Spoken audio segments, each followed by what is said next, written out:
o'clock. I'm Uma Gaurav. It's all kicking off now. Mark Guehi is set to join Liverpool, we understand. A deal has been agreed with Crystal Palace. Alex Crook has got all the details. £35 million fee agreed. He will undergo a medical in London. And you wonder how Oliver Glasner, who's been so public, the Palace manager, about not wanting to lose the England international, is going to feel about that. Palace are set to bring in Igor from Brighton to replace the England international. Elsewhere, Nicholas Jackson is to join Bayern Munich on a loan deal with an obligation to buy. And Harvey Elliott looks to be on the move too. A loan deal's been agreed for him to join Aston Villa. Plus, we understand Conor Gallagher is staying at Atletico Madrid despite interest from Crystal Palace. Man City defender Manuel Akanji is poised to join Inter Milan, while Everton are closing in on the signing of Freiburg midfielder Merlin Roll. And with the sulking strikers Isak and Wissa both getting their moves, is the moral of the story that tantrum throwing does get what you want? Emmanuel Petit told us it's far too easy for players to use that kind of behaviour nowadays. People now, they know that it doesn't matter if you sign a 7 years contract. They know that it can be in a toilet paper, within the next few weeks if the interest, change. It's simple as that. But Simon believes the clubs weren't completely undermined in either case. Newcastle played their cards until they got Liverpool up to 125 million, got the player to take a 5 million chip on a loyalty payment. So at the end of the day, whilst it looks like the players have had their two penneth and had their say, the contract has still been worth something because the clubs have leveraged it into a financial return. Not long to go now, so keep your eyes on the live blog at talksport.com for all those last-minute moves. And Shane Lowry, Matt Fitzpatrick and John Rahm are among Luke Donald's captain's picks for the Ryder Cup, meaning Europe go to New York with 11 of the 12 who won it in Rome 2 years ago.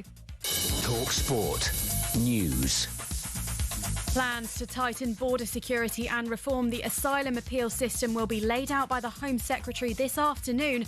And a carpenter has avoided jail after admitting assaulting a police officer while protesting outside the Bell Hotel in Epping. More with the news team at past. talkSPORT weather with QuickFit. Come rain or shine, wherever and whenever suits you with our mobile tyre fitting service. Now that will have you driving away happy every time. Conditions apply. A day of sunny spells and showers. Some of the showers will be heavy with the risk of hail and thunder. It's feeling a little cooler than yesterday.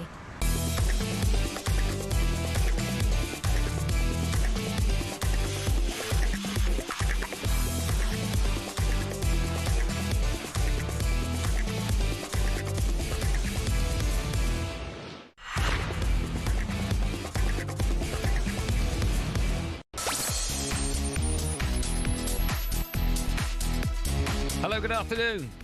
All right, drive on talkSPORT. It's me, Andy Goldstein, and Darren Bent is here, everyone. Darren here, by the way. I just said that, and it's a special deadline day drive time, of course.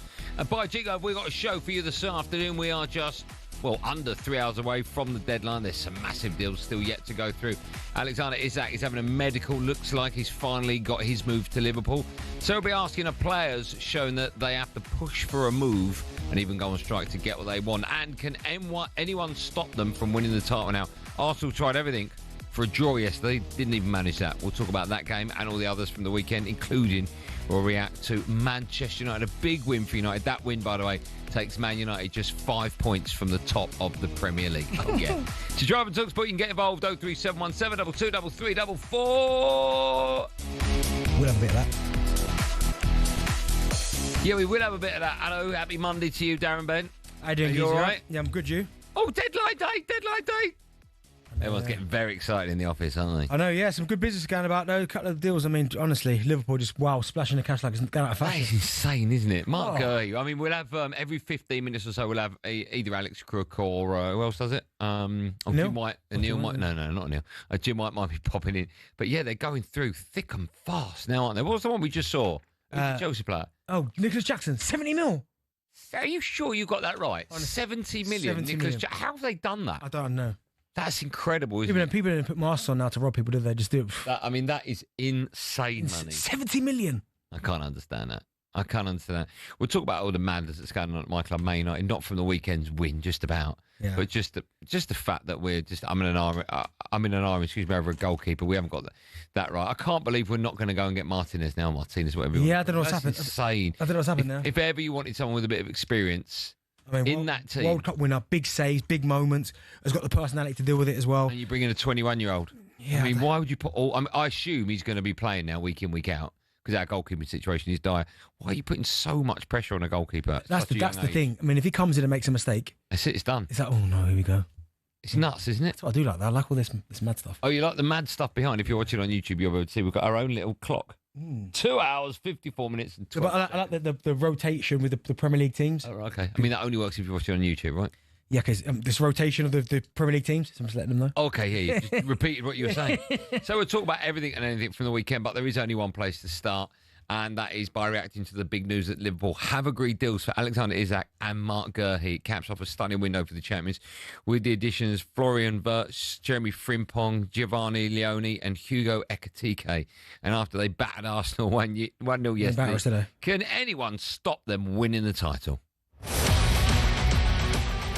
Wirtz tries to send it forward. Ekitike with a shot into the far corner. What a start for Hugo Ekitike from the edge of the penalty area. This is unusual for Liverpool. Sure. And actually not their normal way of going about it. That's what I'm saying. Newcastle United reached total agreement with Liverpool to sell Alexander Isak. The deal for the 25-year-old striker is worth 130 million. But it's an absolute net buster from Szoboszlai from fully 25 yards out. Listen, if they go and get Mark Guehi, and if they do seal Alexander Isak, it's game over. How big a victory could this prove to be, even at this early stage? Yeah, we'll get Bent's view in just a moment. It was a moment of brilliance from Dominic Szoboszlai, ensured that Liverpool continued their perfect start to the season, dealt Arsenal an early blow in the title race, if you believe that. The result also ended the Gunners' unbeaten record of 22 games against the Big Six since their defeat against City. That was in 2023. However, a lot has been made once again about the Arsenal gaffer Mikel Arteta's conservative approach in the game, which he responded to at full time. Yeah, very disappointed with the results. I think we deserve more. I think we elevated the level to make it very difficult for Liverpool. I think they did the same. But at the end, the margins were so small, you could sense it, you could feel it, that the game was going to decide it, whether with an individual error, which it didn't happen, or with a magic moment, which Szoboszlai delivered for them. And that's what you need to win these games. Something special has to happen that is not in the book to win here. But the way the team played, the way the team competed, I think it was really, really positive and a lot to take from. What did you make of the game, Bent? What are you talking to Ryan about? I just saw about Liverpool here, over 400 million spent in one window. My goodness gracious me. Wow. Fair play to them. You do sort of feel as though, it's done and dusted, it's a little bit too early, but their weakness was definitely at centre-half, if they had one. And for me, they're getting one of the best certainly in the Premier League. Yeah, I agree with that. But we'll talk about that a bit later on. Well, I mean, listen, you're an Arsenal fan. Before the game, in fact, last week, actually, on the show, I was talking about how I fancied, I don't know why. Arsenal. Why I fancied Arsenal. Yeah, but I understand why you thought. Do you know what, about half an hour, when the second half started, I was thinking about the comments I made, and I was like, I just look like an idiot. Because I should know about Arteta. I should know that he's so desperate not to get beat that it comes at a cost. And he was desperate to take a point away from Anfield. And, of course, you don't push and push. You don't score goals. But do you know, what I will say is, the Arsenal performance is that first half, when it started, the way they kind of controlled it, they didn't let Liverpool have too many opportunities. I was sitting there first half thinking, do you know what? The way this is composed and the way that they're kind of controlling it at Anfield, the crowd were getting quite agitated. I did think, do you know what? This Arsenal team might just have that formula to go on and win the Premier League. The way they were controlling it, like they were controlling in terms of how many men they flooded forward, they were solid at the back. But then second half, I'm thinking, right, we've done the hard part, like the first half. What's going to happen second half? Let's move on. Let's move on now. Let's put our foot down a little bit and go and really cause some problems. And it just never happened. And I do. But that's Arteta, right? That's what he does best. Yeah, I mean, it was one of them where it was going to take something spectacular from either team, it looked like, to win the game. And the goal from Szoboszlai, the free kick, is just one Goalkeeper? Of those. No, not at all. Because he even jumps. A little bit. Not even for me, no, because he jumps back to the middle of the goal and he just can't react again. I mean, it's a really good hit. No, I take nothing away. It was mind-blowing. I just thought maybe it could have got a bit closer. Nah, maybe I'm being unkind. Maybe, but I don't think any goalkeeper wants to get beat from that range. No. Do you know what I mean? Yeah, it was an unbelievable effort. Yeah, it really was. And he was really good, Szoboszlai, but I just don't think we hurt them enough. I thought Madueke played well, though. I thought he was a real good outlet for Arsenal. You really miss Saka. Badly missed Saka. I thought even Mosquera, who came in for Saliba, I thought he'd done really well. I thought Timber was brilliant. But why is Eze not starting? I never get that. A player goes to a new club, starts on the bench. Every club does it. Yeah, I don't know why either, but I just think fair play to Liverpool. They've got the job done. It was a world of a hit. He could have played the 10 role. He could have done, but he didn't opt for that. He wanted to go a bit more reserved, a bit more defensive. But that was my only disappointment yesterday. Is I wanted Arsenal, certainly second half, once they saw that they could cope with what Liverpool were throwing forward. Because you've got to think, you very rarely see games where Mo Salah's that quiet. So they've done something well. Well, he's been quiet this season. Exactly. So you keep him that quiet and you think, right, if we go on again, we might be up at 10%. Yeah. It's going to really cause us some problems. And because they didn't, that's probably where you're thinking, going, what could have been? Now, I hope that doesn't happen too often this season because I think they've recruited really well. They've made some really good signings. But yesterday was an opportunity. I know Arsenal had injuries and I fully understand that. But I just felt certainly second half was an opportunity to really go and show the rest of the Premier League, this is a different Arsenal. I agree. Your problem's always been, though, it's not the Liverpools and Man City. Nah, it's the Fulhams and the West Hams and those teams. Yeah, losing to the mid-table teams. Yes. That's been your problem. Exactly. So we don't know how you're going to fare. I mean, if we learnt anything so far this season is when you come up against an average, no disrespect, team, you win the game, right? And if that continues, you've got every chance of winning the Premier League. Exactly, as long as we don't get beat by the teams up in and around you. No, but I do feel that was just Arteta, that he's scared to win the game. I won't say scared, right? But I think... Or scared to lose the game, sorry, to go for it. I still don't think he'd be scared. And when you looked at the bench and the substitutions he made, they were exciting substitutions. I did think, okay, Eze coming off the bench, Odegaard coming off the bench, Dalman coming off the bench, Guehi. I did think, okay. So I can understand the team selection, although I agree with you, I would have started Eze, just to, that fear factor, that give everyone a lift. Yeah. But it just wasn't meant to be. But as I said, there were moments that were really positive. I thought Arsenal still looked incredibly solid. Don't look like they're going to concede many goals. No, you've probably got one of the best defences in Europe. Yeah, I'd agree so. But it was a hit from the gods, from Szoboszlai, who I thought was absolutely outstanding. You do rely heavily on set pieces, don't you? Yeah. And that was... Maybe a little bit too over-reliant at times. Yeah, maybe. But again... Although, when you're getting a corner, I'm sitting watching... Kicking goal. Yeah, so I don't know how the defence reacted. Yeah. They must be thinking, right, be on your best. But the delivery weren't great yesterday. No, it wasn't. It wasn't great. But no, fair play to Liverpool. I don't think either team played really well. But at the end of the day, special players will have special moments. And Szoboszlai's hit one, and it's just flew into the top. Do you think if you carry on playing like this under Arteta, you will eventually win the title? Or do you think this is the one reason why you won't? No, I think there's still a great chance that they will. I mean, I don't know about now when you see teams loading up like Liverpool are. But... you have to believe in it because if Liverpool had battered Arsenal yesterday, outplayed them, outworked them, beat them comfortably, I'd go. Yeah. But the fact that it was so tight, and it was a spectacular. But you didn't play well against us. No. Right. Forget the result because you won that. Right. You didn't play. You didn't really play well yesterday. No. Does that worry you at all? Not really. Okay. Not really. I mean, I just feel when you're asking questions about the Football League season, everything's too early to ask. It is a little bit, but you got to think Arsenal haven't considered a goal from open play yet. That's a positive. I know it's only 3 games in. Yeah. That's a positive. Okay, yeah, that is a positive. But fair play. But you watch, honestly, you watch Liverpool, what they're doing with their squad. They're a good side for a reason. They've got so many players in that team that probably don't get enough credit because they're the superstars. But you start adding 1 or 2 pieces. Well, let's quickly talk about Liverpool as well, because I want to get calls from Arsenal fans, 03717 22 3344, about does that worry you, the mentality side of thing, Arsenal fans? Is that, do you think, what you're lacking? So Arsenal fans, you can have your say. But there's always something in there, because the last season it was no centre forward. They've addressed that. So now you've got to find something else. Well, what's the reason why? Do you know what I mean? Well, I don't think last season it was just... But a lot of people are saying that. But it's always been this, the mentality, scared to try and win the game. No, I think he always tries to beat the teams he believes. Down to Anfield, if Arsenal had gone there to Anfield... No, you didn't try and win that game. You were happy with the point. You could see the way you were playing. It was so... I won't say we're happy with the point. So conservative it was, Bentley. You know, it was conservative, but I don't think Arteta's gone into that going, I hope we just get a point. No, but he's set up not to lose. Yeah, of course, but that's what you've got to do it, right? Well, I don't know. Is that the sign of champions? Yeah, if Arsenal gone out there wide open, Liverpool, would have cut. Yeah, so you look back now and go, yeah, maybe. I know, but not quite often. But I've seen it before. Arteta's set up to not against the top sides. You haven't, not for a long time. Do you know what I mean? So it's one of them where if he sets up the same way, again, no disrespect as you put it, say they played that against Burnley, then I'd be like, what is going on here? Yeah, okay. All right. Arsenal fans, you can have your say on that 03717 22 3344. A quick word about Liverpool. It looks like Mark Guehi's going there, and Alexander Isak's going as well. I think is that it now? I think I as a football fan, I can't see anyone competing with them. I know it's early in the season. Man City, I don't know what's happened to them. 2 defeats in the 3 games. They look a little bit off it. Do you know what? I think I was having a look earlier. Right, this could be the best transfer window a club's ever had.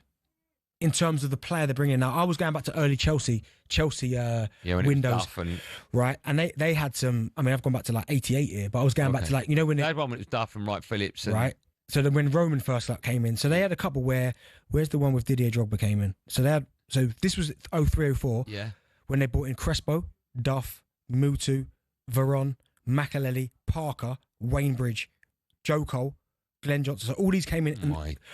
That was that window. Yeah. But then I was looking at the next window, right, which was 04-05, Drogba, Carvalho, Robin, Ferreira, Robin, Thiago, Petr Cech, Alex. Yeah, those 2 windows. They've just won you the title. Those 2 windows. But then I look at this Liverpool window. I don't see they've got one of the best strikers in Europe, if not the best. Yeah. I know his numbers maybe because Haaland. You've got Vert's one of the most exciting players. They've got, in my opinion, England's best centre half. Yeah, Virgil. Not one of the best. Mark Guehi. Oh, I see. Right. Then you look I thought you meant England's in the English Premier League, but you've got one of the best English Premier League. Right. Kirkes was exciting last season. Frimpong. Yeah. Goalkeeper. They don't have a weakness now. No. They don't have a weakness. Fair play. Liverpool fans, I mean, there's no excuses now. And Arsenal fans, tell me if you've got a problem, what it is, or maybe you think it's just a bad day at the office. Either way, we are here to take your calls, 03717 223344. We'll take your calls when we come back. And also, every 2:15 and 2:45, Alex Crook, talkSPORT's chief football correspondent, will be joining us live in the studio to tell us about the very latest movers and shakers. You will not miss a thing. As soon as it happens, we'll let you know before anyone on the planet.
like this one. To drive on talkSPORT.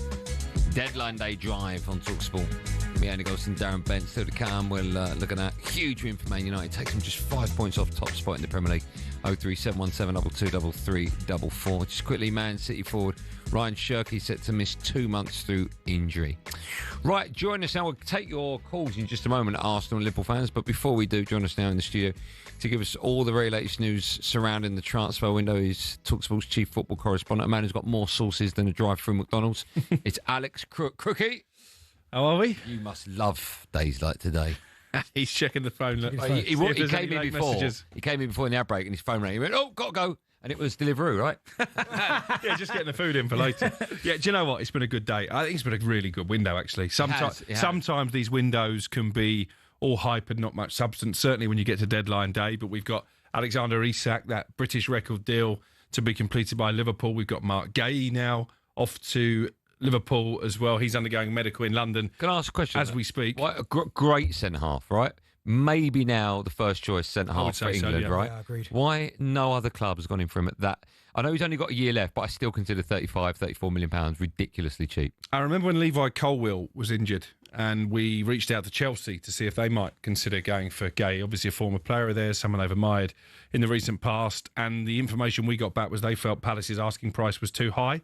I'd imagine that's the same for a lot of clubs. But £35 million, albeit for a player who's available on a free next summer, I agree with you, strikes me as good business. And the big question mark, I think, when it came to Mark Guehi in Liverpool, because it is a World Cup year, he needs to be playing to cement himself at the heart of Thomas Tuchel's defence. Is he going to break up that partnership of Van Dijk and Konate?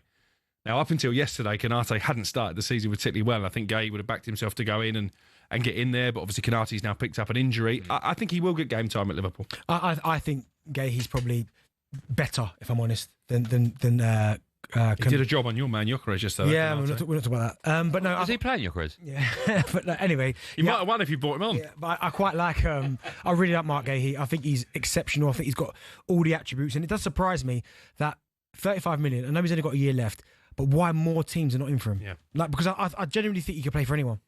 Yeah, and actually, I think if he got to the end of the season and became a free agent, not only then would you have more Premier League clubs in for him, but I think there'd have been clubs in Europe. Bayern Munich was mentioned to me as a team who were sort of tracking him for the end of the season, and that's probably why Liverpool have decided, you know what, now is the time to get this deal done. And what a window they've had. It started with Florian Wirtz, they've got Ekitike, Kirkez, I thought was brilliant against your mob yesterday. They've obviously got Isak going in there, which I've sort of been saying for the last week or so. I think this deal will happen. It's played out as I expected, that the owners of Newcastle have flown in and basically they've said to the coaching staff there, look, we're going to have to take this money. He doesn't want to play. It's too good to turn down. We're going to get you a couple of strikers. They've done that with Voltemada and Johan Wissa. He's having his medical. That will go through. So I think in the end, everybody is happy, but it's quite an unsavoury route, I think, that Isak has gone down to get what he wants. Just a quick, sorry. The Wissa one, right? 55 million. It's a lot of money. I know he's got a year left, but that just seems, I don't know why. I know he scored, 19 goals or 20 goals last season, had a really good season. I think, yeah. But that just seems extortionate to me. That I just think Brentford know that they've got money, right? Yeah. That's the problem. And I think Newcastle got desperate in the end because obviously they tried for Strand Larsen. Credit to Wolves, their fans are not happy tonight because they've only signed one player on deadline day. They haven't got in the midfielder they wanted. But probably the best piece of business they've done is keeping Jurgen Strand Larsen. Yeah. Out of the clutches of just quickly, when it comes round for my contract at talkSPORT to be renegotiated, I'm going to get Nicholas Jackson's agent to negotiate for me. How much is that fee? 70 million, the package, loan deal with an obligation. Money. Yeah, I'm keen to know the full details of the obligation because take Rasmus Højlund, for example. I'm waiting for confirmation that that's going to happen to Napoli. He's been over there having a medical. We know you've got sources. We get it. But the obligation there is if Napoli qualify for the Champions League. Now, is the obligation for Nicholas Jackson dependent on club success? Is it dependent on Bayern winning the Bundesliga, which they probably will? Yeah. Is it dependent on appearances? Is it dependent on goals? It's a lot of money for it just to be a straightforward, at the end of the season, we sign him, whatever. Okay. You're going to be popping back into our studio 2:15, 2:45. I am. Okay, so we'll see you in about 20 minutes. Look forward to it. Beautiful. Well, look forward to seeing you, Andy. Oh, and likewise as well, Cookie. Bring some more sauces in with those chips next time. Let's go to the phone lines, 03717 223344. Gabby's an Arsenal fan. Hi, Gabby. Afternoon, Andy. Afternoon, Benty. I know, Geezy, you all right? You all right? You well? Well, I love you, Benty, but do you know what? You can't keep defending yesterday, mate. Do you know what? I was at the Emirates in the North Bank for the Leeds game, and for 30 minutes sat there, thought this has got Eze screaming, come on the pitch, unlock this game. We then go and get 5 goals, easy peasy, right? It comes up to this game, why is he not starting? And it just feels to me, Jen, like Arteta is similar to when Arsene Wenger in the later half of his career, when he was like happy with top 4, happy with Champions League, and I'm really concerned, mate, because this transfer I called 11 hours ago on Facebook, we might as well give up the title. There ain't nobody catching Liverpool now. They've got Isaac and they've got Guehi. That's cemented the title. We're all playing for second position now. So Gabby, let me ask you then. What did you do then? Do you think that you let him go? I mean, what is the answer? Because you're saying obviously you don't agree with me. I fully understand your points and stuff. But then what do you do? You know what, Darren? Arsenal is a big enough club. It needs someone like a Carlos Ancelotti, someone that knows how to get the best out of big players. And yesterday, we missed the biggest opportunity to take a leap on Liverpool. And for some reason, it seems like even Noni had a great game, but everybody was on the leash. It was like, we don't want you going too far forward. I mean, the commentators said it. 1 minute we're taking a throw, and then we're back in our own box. And I'm just sitting there thinking, you've now got every piece of the puzzle. It's now time to start penalising these teams and showing what Arsenal can do. And we're going to be back here in 7 months. Andy's going to be ridiculing you, ridiculing us. So Gabby, quick. So Gabby, what happens? What needs to happen this year for Arteta to stay? Or are you saying you give him 1 more year, and if you don't win the league or Champions League goes?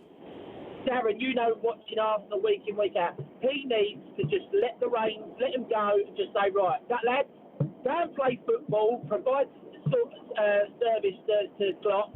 Once he gets service, he'll knock the goals. If he's got no service, he's got no goals. That's that. It's not rocket science. Do you know what it is? It's like watching England. We're nearly there. Gabby, do you think the title's over for Arsenal? Bookies have got it at 6-5 at the minute, mate. I'd be slapping £500 to £1,000 on Liverpool winning that trophy. Now they've secured them 2 players. Okay, so you think it's over? As much as it pains me, yeah, I feel. You do think it's over? Players, yeah, okay. I do. I don't know about you, Andy. What do you think? I thought it was over 2 weeks ago. 4 balls kicked. No, I don't think it's not. As I've said before, it's not over. But of course, it's not over. But those 2 players going to Liverpool is huge. It's those 2 players going to Liverpool makes them perfect, and it's also your club's mentality under Arteta. I just don't think you've got enough, or he's got enough to take you over the line. No, I think he has. I don't think we saw that yesterday. He's too scared to go for it in case he loses a game. Take a point at Anfield. Still to come, but discussing Crystal Palace after it looks like they've lost their captain Mark Guehi. First, it's time for no Googling. We have been talking about Liverpool before yesterday's winner from Szoboszlai. They had not won a Premier League game via a direct free kick since Gerrard's goal in 2007. Wow. We want to know who did that free kick come against. All right, I'll give you more points if you can tell me. I know that is. No, you don't. I do know it's against. What was it begin with? D. I. P. Played there. Oh, yeah, you did. Yeah, you did. How did you know that? I remember. Yeah, Ipswich. Another good weekend for them, I see. More government. Watching EFL, are we? only certain results. If you want to have your Sound National Radio, 03717 22 3344.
every good signing a club makes, there's bound to be a few that don't work out.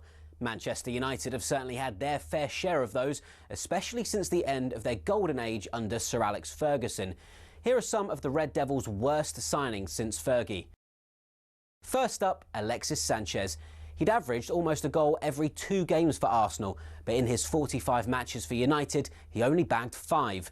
Next up, Radamel Falcao, dubbed El Tigre, or the Tiger. But at Old Trafford, he was a little more pussycat, to be honest.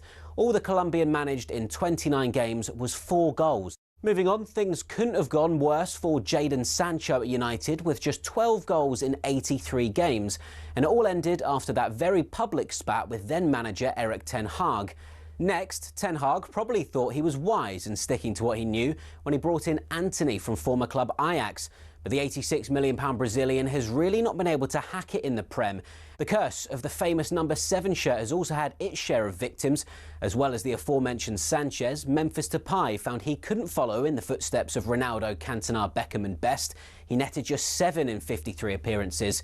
And those are just a few examples. To be honest, the list could go on and on. Unfortunately, that's probably why Man United haven't won the title for over a decade, and why it might take a few more years before they're in contention again.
Listen, Jarman talks about me, Andy Goldstein, the weatherman, Darren Bent. Before the break, I asked the question, by the way, Liverpool fans, stay where you are, I've got some news for you. Before the break, I asked the question, the last time Liverpool scored a winning free kick was Steven Gerrard's in 07. Who was it against? Aston Villa is the answer. Well done to you. You got that? Alex, Yeah. I think he cheated, though. How would I cheat? I don't know, but there's no way. How would I cheat? Benty, I didn't have it on my screen. Benty, you didn't know what Mount Rushmore was. There's no way. I knew, of course I knew Mount You Rushmore. didn't. I'm all talking about Mount Rushmore. You didn't. You thought it was a, I was on it, you thought it was but a I water know- drink. You know it nearly finished 0-0 yesterday until you got done by the worldie free kick. When was the last time? Hey, quick, you got some news for us? Or? When was the last time Liverpool-Arsenal at Anfield finished 0-0 in the Premier League? I don't know. Go on. August 1998. Steven Gerrard not made his debut for Liverpool last time that game was You was goalless. like 30 then. So Neil Mellor told me that yesterday. It's not my stat. Listen, leave the no Googling to us. Yeah. Right? You just come in here and get some stats. Now, I understand you've got an interesting development about a development that's not developing. Well, there we go. That could be a new deadline day phrase. I am right, though. You are. Because there's a lot of these deals where certain dominoes need to fall into place. Now, we reported a couple of hours ago, probably less than that Liverpool and Palace had agreed a fee for Mark Guehi, £35 million. Guehi undergoing a medical as we speak in London. Now, I'm not saying this deal won't happen, but I think we can say it could be in jeopardy because one of the players that Palace were going to sign to facilitate that move was Igor, a centre-back from Brighton. He's rejected a move to Palace as it stands, and is likely to join West Ham instead. So does that now mean that unless Palace can source a replacement, the Guehi deal is in jeopardy? Possibly. We've not had that confirmed from Liverpool sources as yet, but it does add a little bit of deadline day drama. And we do know also that Liverpool have rebuffed offers for Joe Gomez, so he's staying as it stands. Is that another indication that they're not 100% confident they're going to get this Guehi deal over the line? Yeah, I think so. Would they not think about potentially let Gomez go to Palace?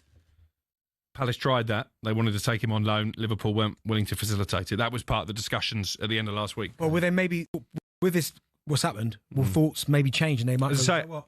The information we've got at the moment is that Gomez Don't push him, Benny. No, I'm not saying that... Benny, don't push him. I'm not saying that Guehi is off, but maybe it just makes Liverpool fans a little bit more nervous this evening, heading into the final couple Liverpool of hours. went Guehi, 2 hours, 21 minutes. Give Palace Gomez. Yeah, Cookie, did you not hear what Cookie just said? He just said poo-pooed that. No, that was last week. Oh, right. Today's deadline day. Yeah, today's deadline day. Yeah, but as we sit here now, the information we're getting is that Gomez stays at Liverpool. Okay. And actually did well when he came off the bench yesterday, I thought. Yeah. I mean, he wasn't up against much. Okay, get out my studio. But make sure you One come more for you. Back in. One more for you, because Benty's keen on this one. Yeah. Sunderland, big spenders in this window already. Medical underway in Holland for the Ajax striker Brian Brobby. Now, he was a player Eric Ten Hag at one stage tried to take to Manchester United. Could be a good signing, that. Yeah. In fact, while I've got you here, we're going to talk Man United. Just give us an update on their goalkeeping situation at the moment, would you? Well, yesterday they were in talks with Villa for Emi Martinez. Now, I was told at the time, and I reported this, it was Emi Martinez or Seny Lammers, a youngster from Belgium that we first reported interest in the middle of July. Lammers is the one they've decided to sign. £18 million plus add-ons, 5-year contract. He's undergoing medical at Carrington. That will happen. Where that leaves Emi Martinez is interesting because you could see, I think, that the Aston Villa manager Unai Emery wasn't happy that he wasn't available last night, that his head had been turned by this interest from Manchester United. Does he now go back into the team, or does he maybe end up in Turkey? Because Galatasaray were trying to sign Ederson from City. If he goes anywhere now, he's off to Fenerbahce for €14 million. Potentially, Martinez could now go to Galatasaray. Their interest, Man United's interest in Martinez, was that real? Or was that to push the Lemons? Is it Lemons? Is that his name? Lammers. Lammers, sorry. Was it to push that Lammers deal through? I think if you were cynical, you could suggest that maybe there was a little bit of brinkmanship because this Lammers deal was close middle of last week. Then it started to go quiet. There was said to be interest from other clubs in him. So maybe it's just helped get this deal over the line. I think a lot of Manchester United fans would have preferred Martinez, proven in the Premier League, but he's 33 on his next birthday. Don't think he was brilliant in the Premier League last year. Sent off on the last day at Old Trafford. It's a big risk getting a 21-year... Because I assume when United showed interest in him, it was to bring him in and gently bring him into that first. And I think that was the plan when I first reported the interest in July. But since then, we've seen Altay has had a couple of shockers. Anana, terrible against Grimsby. So I think now he's got an opportunity to be the Manchester United number one. And he's the same age, 21, that David De Gea was when he signed. Well, that's a nice little stat. No, my point is, like that. How old was Van der Sar when you signed him? Well, obviously a lot older. Yeah. No, but that's my point. And look how he turned out with Emi Martinez. I know he's 33. Yeah, I don't see 33 as old for a goalkeeper that's on the World Cup. And also, I just think if there's one thing United lack, it's someone in that... personality. Yeah. Someone's been there, done it and seen it. Someone that, if he makes a mistake, his world won't close up on him. Where I think if you get a 20, 21-year-old keeper in, I mean, every single thing he does has to be perfect, right? And we've seen that with Rasmus Højlund at the other end of the pitch, and obviously he's off to Napoli now. But you see it all the time now. Gyökeres, right? It's taken him a bit of time to bed in. Question marks. Šeško, another one. You know, so much pressure on these kids when they get into the team. You put a goalkeeper in for Manchester United who's 21 years old. Oh, I mean, he better be good. But when De Gea came, he wasn't great. He was dropped quite early on, wasn't he? He was quite small, wasn't he? He didn't command his penalty area. I keep coming back to Aaron Ramsdale. Not just because I like the guy, but I do think he's got the personality and he was brilliant in that first year at Arsenal. Yeah. £4 million Newcastle paid to take him on loan. That should have been a no-brainer for United for me. Yeah, I agree. Quickly, I've got to let you get out of the studio, but you're coming back in 4 minutes. See you soon. Can't wait. We're going to talk a bit of Man United, all right? We talked a little bit there with Cookie about the goalkeeping situation. It's been a strange old couple of weeks, actually. Well, strange old week because it was announced today that Eric Ten Hag he'd been sacked as Bayer Leverkusen manager. Yeah. That's mind-blowing. Would you take him back? No, I wouldn't. That makes it 3 former Man United managers sacked in the last week. Solskjaer, of course, sacked. Eric Ten Hag and Jose was sacked recently as well. Did you see, by the way, see the video of Jose waiting at the airport? No. People driving him mad. Were they? Yeah, just cameras in his face. And there was one bloke who was just filming him, just sat there, just minding his own business, just sat there.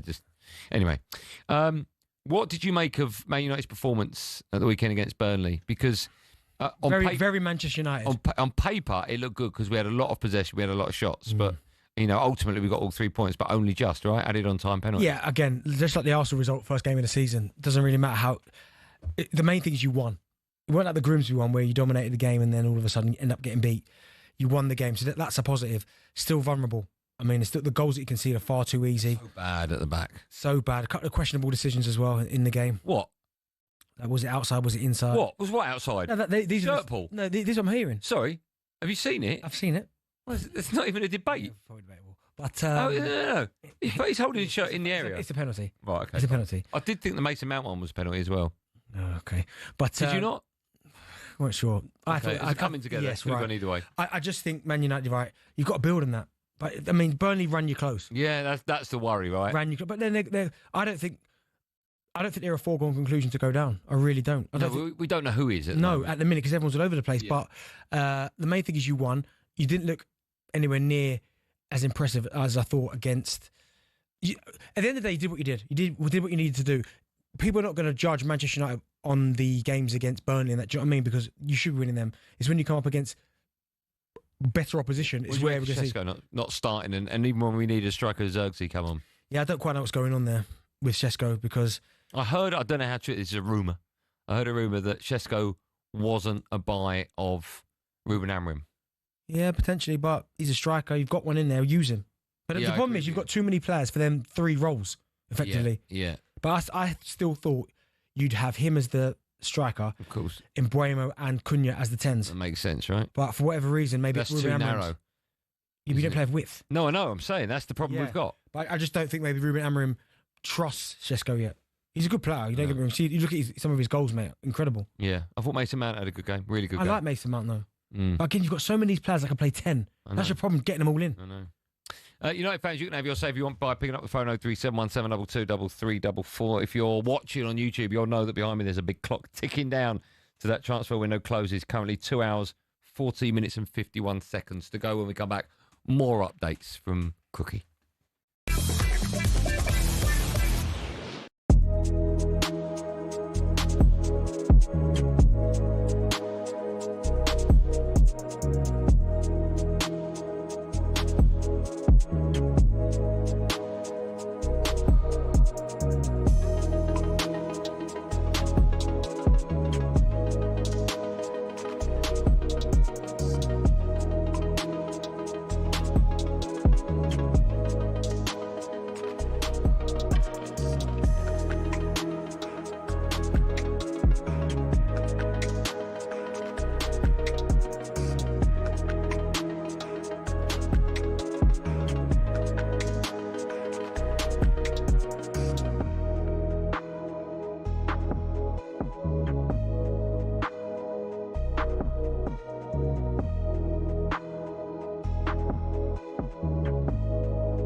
Everybody's changing. Who sang this? Travis? Travis Scott? Is it? Everybody's changing. I know it is. The Verve. No, it's not. Who's it? Jack? Roy Keane. What? By the way, talking of Roy Keane, did you see what's his name song? Sergio Ramos' song? Yeah, we've got to play a bit of that. Can you find that, Jack? Can you play it? So bad. He's actually, his voice is right. And no, it's not. It's not. You know what it's like? It's like a singer turning their hand to football. It's like, no. The only thing about it, right? Why are you smiling? Because you know how bad it is. I thought the beat and his voice sounded all right. Right. The only thing I couldn't get my head around, though, why was it a Real Madrid video? I don't know. That's a bit, I was a bit like, what? So is he singing about himself? Well, it's Spanish. I have no idea. Well, I think he sounded all right, man. The beat, he'll never be taken seriously, right? Of course he will. Sergio Ramos. Of course he won't.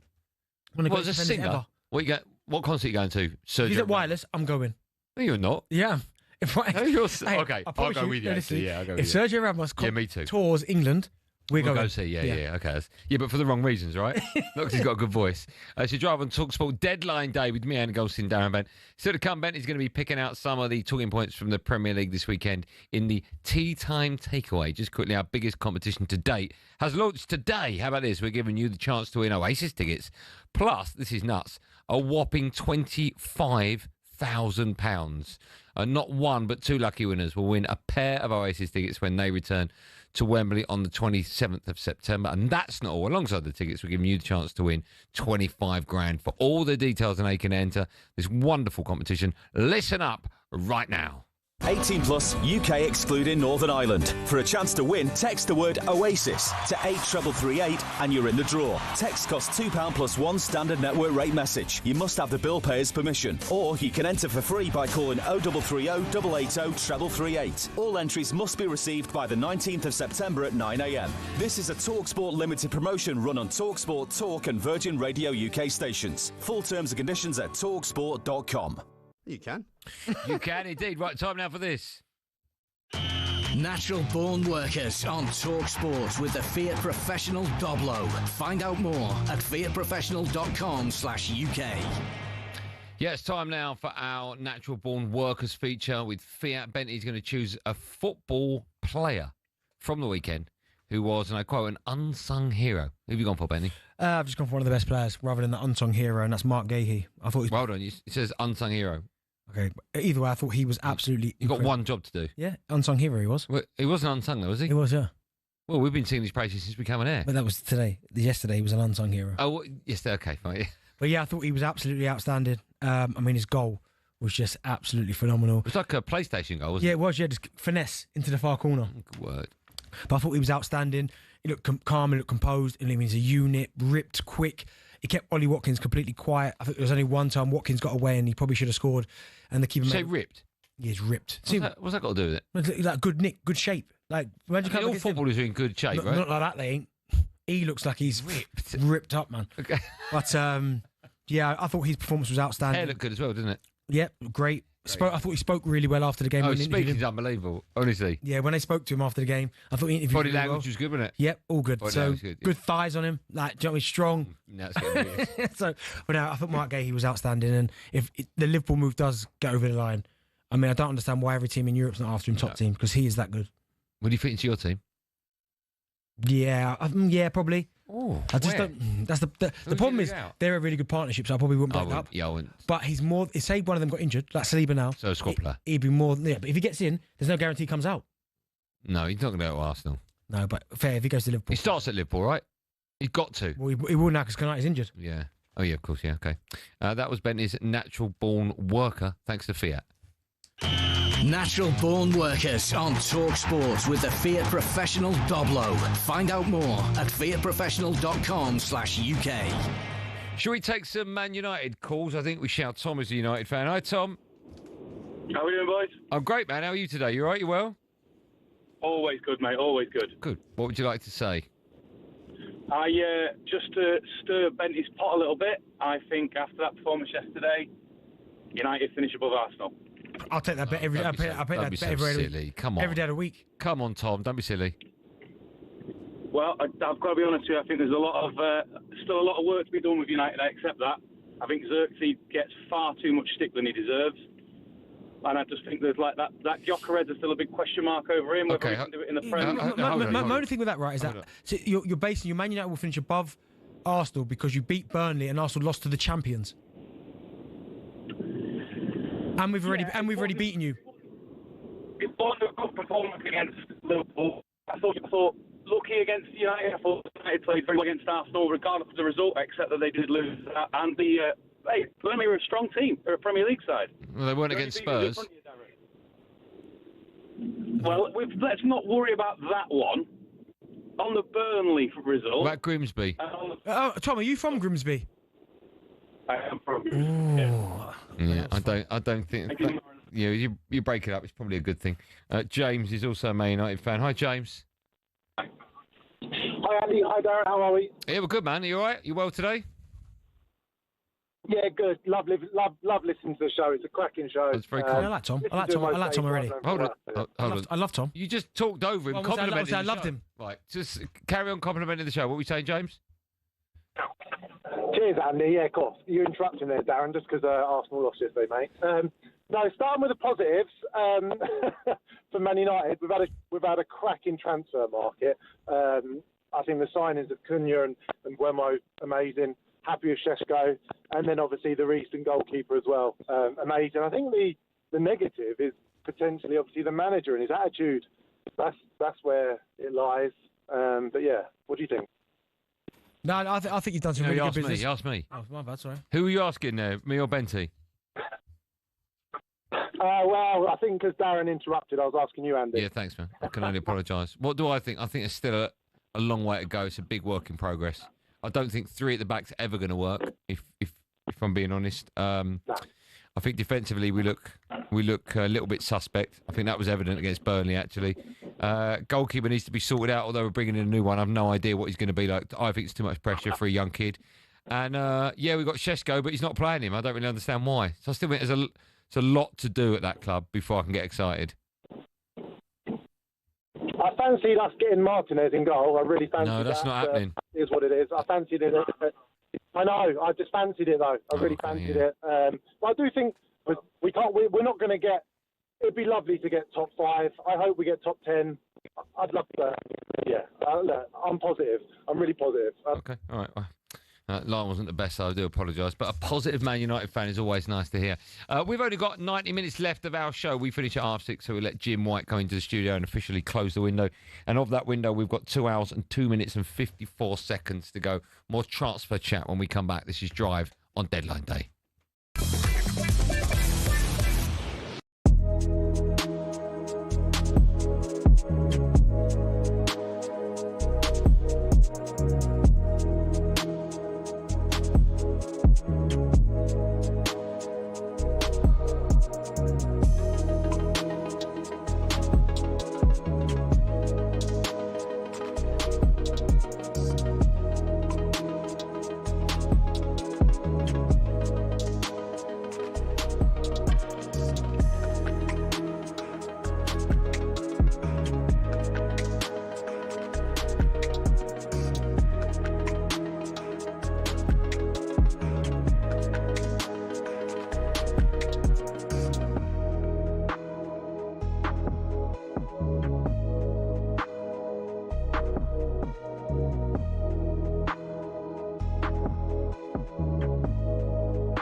For every good signing a club makes, there's bound to be a few that don't work out.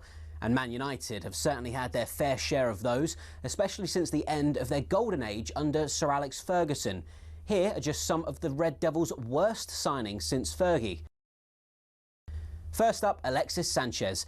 Sanchez joined United from Arsenal back in 2018 and became the highest paid player in the Prem. He'd averaged almost 1 goal every 2 games for the Gunners, but in his 45 games for Man United, he only managed 5 goals. Not what you want from a star striker. Next up, Radamel Falcao.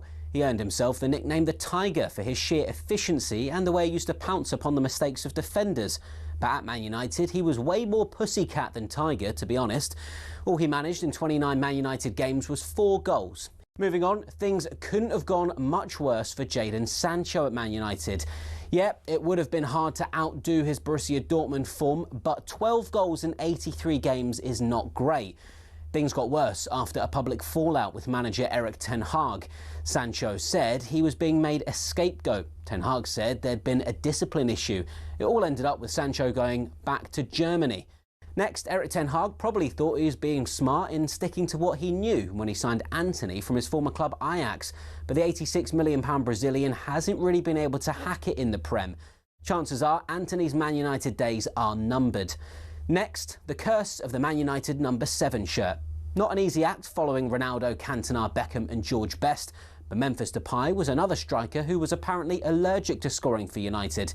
He scored just 7 in 53 appearances, a huge letdown since he'd helped PSV win the Dutch league just a season before joining. Last one, Angel Di Maria was set to be United's landmark signing when he joined in 2014, but 1 season later he was already on his way out. 4 goals in 32 games was just not good enough, given he'd broken the British record transfer fee when he signed. And those are just a few examples. To be honest, the list could go on and on. Unfortunately, that's probably why Man United haven't won the Prem for a while, and why it might take a few more years before they're in contention again.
Welcome back to our number 2, Drive Time, Deadline Day Drive Time on talkSPORT. Me, Andy Goldstein, the weatherman is here. It's Darren Bent. I'm looking at a photo of Bruno Fernandes right now. I bet you are. Disgusting, man. Still to come, Bent is going to go through some of the big talking points from the Premier League this weekend. But now, we have to talk about Palace, who smashed Aston Villa to pieces last night. The last team to win it, Villa Park, in any competition, where Crystal Palace. I just love watching this Crystal Palace side because they do not care. Commanders in, round the goalkeeper, taken out by Bizot. Jean-Philippe Mateta, here he goes, right-footed, oh, he just calmly rolls it beyond the goalkeeper. Liverpool, if you get this transfer over the line, he goes straight into your starting 11 in place of Konate. And he showed it in every single game with his performance, with his commitment to the team, to Crystal Palace. Guehi has just scored one of the Premier League goals of the season so far. And if this is goodbye, you couldn't have a better finish. From my side, it's clear we have to keep Mark because we don't have a replacement. Saw hits it in for 3. Crystal Palace are doing it to Aston Villa again. I believe in the club, I believe in our way. We had some circumstances they are not helping us. If ever Aston Villa have got a bogey team, it is Crystal Palace. That Gabby on Coco. Wow. Wow. Wow. That's what I kept hearing. Wow. Yeah, brilliant display last night against Villa. Ensured 3-0 win, maintained their unbeaten start to the window. To the window? Who's written that after draws against Chelsea and Forest? Who's written that? However, all the talk around the Palace has been them trying to keep hold of their best players. Eberechi Chiesa, he completed his move to Arsenal earlier on in the window, and it now looks as if Mark Guehi could be off to Liverpool after the game. The manager, Oliver Glasner, spoke to talkSPORT's Joe Shannon on the importance of keeping hold of his captain. It's our decision what happens. So from my side, it's clear we have to keep Mark because we don't have a replacement. We had a meeting in March where we had an agreement. We will just sell Mark if we have the replacement in the building. That's why we have to keep him. This was what we all agreed. I completely understand the situation. It's very tempting for everyone and it's very challenging. Mark also told us, okay, if I have to stay, I will stay, no problem. So he showed it in every single game with his performance, with his commitment to the team, to Crystal Palace. And before we talk about the players, let's talk about the manager, right? I think it's fair to say he's probably the greatest manager in the club's history, Oliver Glasner. He brought the FA Cup home, and what he's turned Crystal Palace into. I mean, they're such a good side to watch. He's almost doing it, losing piece after piece after piece. First of all, it was Elise rocks out, he leaves, and you go, oh. And you thought that would be a big hole. Be a big hole. Eze comes, he steps up. He's now obviously looks like he's gone. He's gone to Arsenal. Yeah. Now they're looking at their captain, Mark Hay. The way you went, he looks like he's going to go. Yeah, they lost Anderson, Joachim Anderson. Yeah. It was Guehi's partner. They keep taking piece after piece after piece, and they might be replacing, but not with the same quality that they're losing. And he still keeps churning out results and big results at that. So, I mean, he has been outstanding, Oliver Glasner, since he's got to Crystal Palace. We always spoke about before he got there, he's someone who just wins trophies. He's certainly done that at Crystal Palace. But part of him must be thinking to himself, all right, what is going on at Palace? Where am I taking this football club? Because, again, you lost Eze. You've now lost Guehi. It's not going to be before too long before all the big boys start circling around Adam Wharton. He's a proper... I'm amazed we've not gone in for him in this window because that's the type of player we're desperate for. Exactly. Dean Henderson, wow, goalkeeper. For me, I started off this season incredibly well. Such a good goalkeeper. Munoz, the right back, another one people are going to be looking at. They're ripping his team apart. But at some point, he's going to have to go, I can't do any more. That is, playing devil's advocate, everything you say is right, but that is... When you're a manager and you go to a club like Palace, of course, surely you know that if you do your job and turn them into a much better side, you're going to start losing players, right? Yeah, but not like chunks in certain windows. Like you lose Eze and Guehi in the same window. It's not like it's Brighton, and Brighton are the best at that because they never let two go. No. It's always one goes, and they build knowing that if he goes, we'll replace him with him. Exactly. So they're always ahead of the curve, in front of the curve. Yeah. But for Crystal Palace Football Club, I mean, I genuinely love watching Palace play now because they've got... Very exciting team. Do you remember the times we did shows about Roy Hodgson's Palace? Yeah. Remember? And after this time, in every season, after 2 or 3 games, it'd be like, are they going to go down? What's going on with them? Like, obviously, he came in after Vieira, had those run of results, which I think Vieira would have got, and everyone was like, Roy Hodgson, then they gave him the new contract, and it was like, oh, okay. Well, the second Hodgson contract was just to steady that ship. Yeah, right? and after a while, Palace fans were like, no, we thought we'd left that behind. I mean, you did great things for Palace. You obviously, Roy Hodgson, fantastic manager, did brilliant for them. But it just feels like Glasner's taken them to another level, like a complete another level now. Yeah. It's not just the players that are going to be in the window, like the Guehis and the Mateta maybe is another one who scores goals for fun. He must be on people's radar. Has to be. Because you can't come into a club like Palace, who we joke, even though we like Palace, we joke, where they're going to finish 12th, but win trophies, like Community Shield, FA Cup, do what they're doing. People must be looking at him going, do you know what? If he's doing that at Palace and he comes to us, but we have got our best players with resources. You say that, and I agree with you, because you are waiting for that next step up as a manager if you are at a club like that. But it's still a giant step. We don't know how Thomas Frank's going to do, right? He was at Brentford very much like a Palace side, right? We just don't know how Thomas Frank's gonna do. Like, early impressions suggest really well, but then of course they got beat against Bournemouth at the weekend. It was 1-0, but it could have been 3 or 4 had it not been for the goalkeeper. So we still don't know when these type of managers step up to a really, really big club is what you're alluding to. No, but do you know what I think he can? Because you look at is history, right? And you're 100% in what you're saying, because you're looking at someone like Thomas Frank, right? And you're saying, can he step up to Spurs? Now, he started off well. I know they had a bit of a blip, right? Who are you talking about, Frank? Thomas Frank, right? I know he had a bit of a blip, right? But as a manager, you're talking about a guy in Oliver Glasner. You're saying, can he step up? Who's already won trophies. So he's won the Europa League. He's been a Super Cup runner-up. He's won the FA Cup. He's won the Community Shield. Do you know what I mean? He won while he was at Lask as well. So he's not like he's not ready for that step. He's won big trophies at that. He's not been at a massive club before. No, but he's still won big trophies. He's won big trophies. Yeah. So that sets him on But his the way. expectation level when you're at a Palace is not to win trophies. You win one, it's a bonus. You take Glasner to, I know, Man City. He's going to have to win Premier League, Champions League, FA Cup all the time. Listen, I get that, but my point is just where they're coming from. So Thomas Frank from Brentford had no real winning experience. He hasn't won anything. Whereas this guy's coming in and he's won big trophies. So automatically you go, well, he knows how to handle the big occasion. So okay. Quick word about Aston Villa. Yeah, I'm not quite sure what's going on there. What is going on? I know they've made one or two really good signings, I think, this window. It looks like Jadon Sancho is going to be down there. Lindelof, I get it. Is Jadon Sancho a good signing? I think it's another body in the door. I think. I don't think it's a good signing. I think it's going to work. No. But Lindelof. I don't know him. I think his attitude's all wrong. But listen, time will tell, I guess. Lindelof, they've got as well, which. That's bizarre. That. I get that with the centre half they've got with the injuries as well. Sometimes I understand why you'd go for that.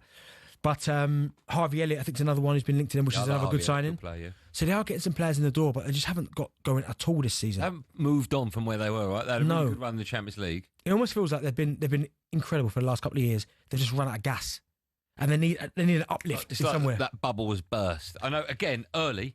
No, I won't say it's burst, right? But you know when you need that big superstar to walk into the dressing room to give everyone a lift. Yeah. They look like they need that to happen. Do you know what I mean? A little bit like Arsenal with the Eze. I know there's big players at Arsenal, but a big player comes to the door, people go, "Oh, okay." But that time also, they had John Duran and Ollie Watkins fighting for that number one place up top. Yeah. They looked good then. It was like, which one would start half time and he'd come on and score an absolute worldie, and then the other one would be desperate for his. And they looked like they had a good squad, right? They've still got the goalkeeper that's won the World Cup, Martinez. But they looked like they were. Morgan Rogers, I'm a massive fan of Morgan Rogers. Right? I think he's the only one who's not for sale. They've said Morgan Rogers. But no, John McGinn as well. You know, these are players where a couple of years ago they were not in their pomp. But everyone was after him. Yeah. Yeah, and you're right. I mean, Watkins has started off a lot slower than he usually does. John McGinn, as you said there, a couple of years ago, you lot were linked with him, Man United. Twice, 2 windows, 45 million, I think. Yeah, I think once the window's shut, and I think Unai Emery knows exactly what he's got to work with, he's a good enough manager to almost go, do you know what? I'm happy with what we've got.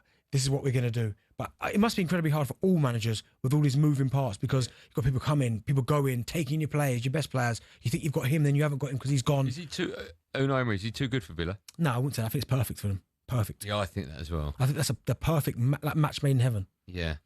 Okay. What's a good finish, realistically, for Villa this season? I think they can finish top 7, easy. Okay. And Palace?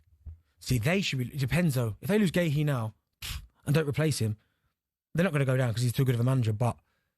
Oh, no, they won't go anywhere near. Nowhere near it. But it's got to be top 10 minimum for they Palace. finish top 10 with what they've lost. He deserves all the credit. I mean, he deserves credit anyway, but that would be incredible. Okay. Listen, we'll put it out there. What's it like being a Palace fan at the moment? Because it's difficult, right? Because you've just won the FA Cup. You've won the Community Shield. You've got some unbelievable players. You've got a brilliant manager.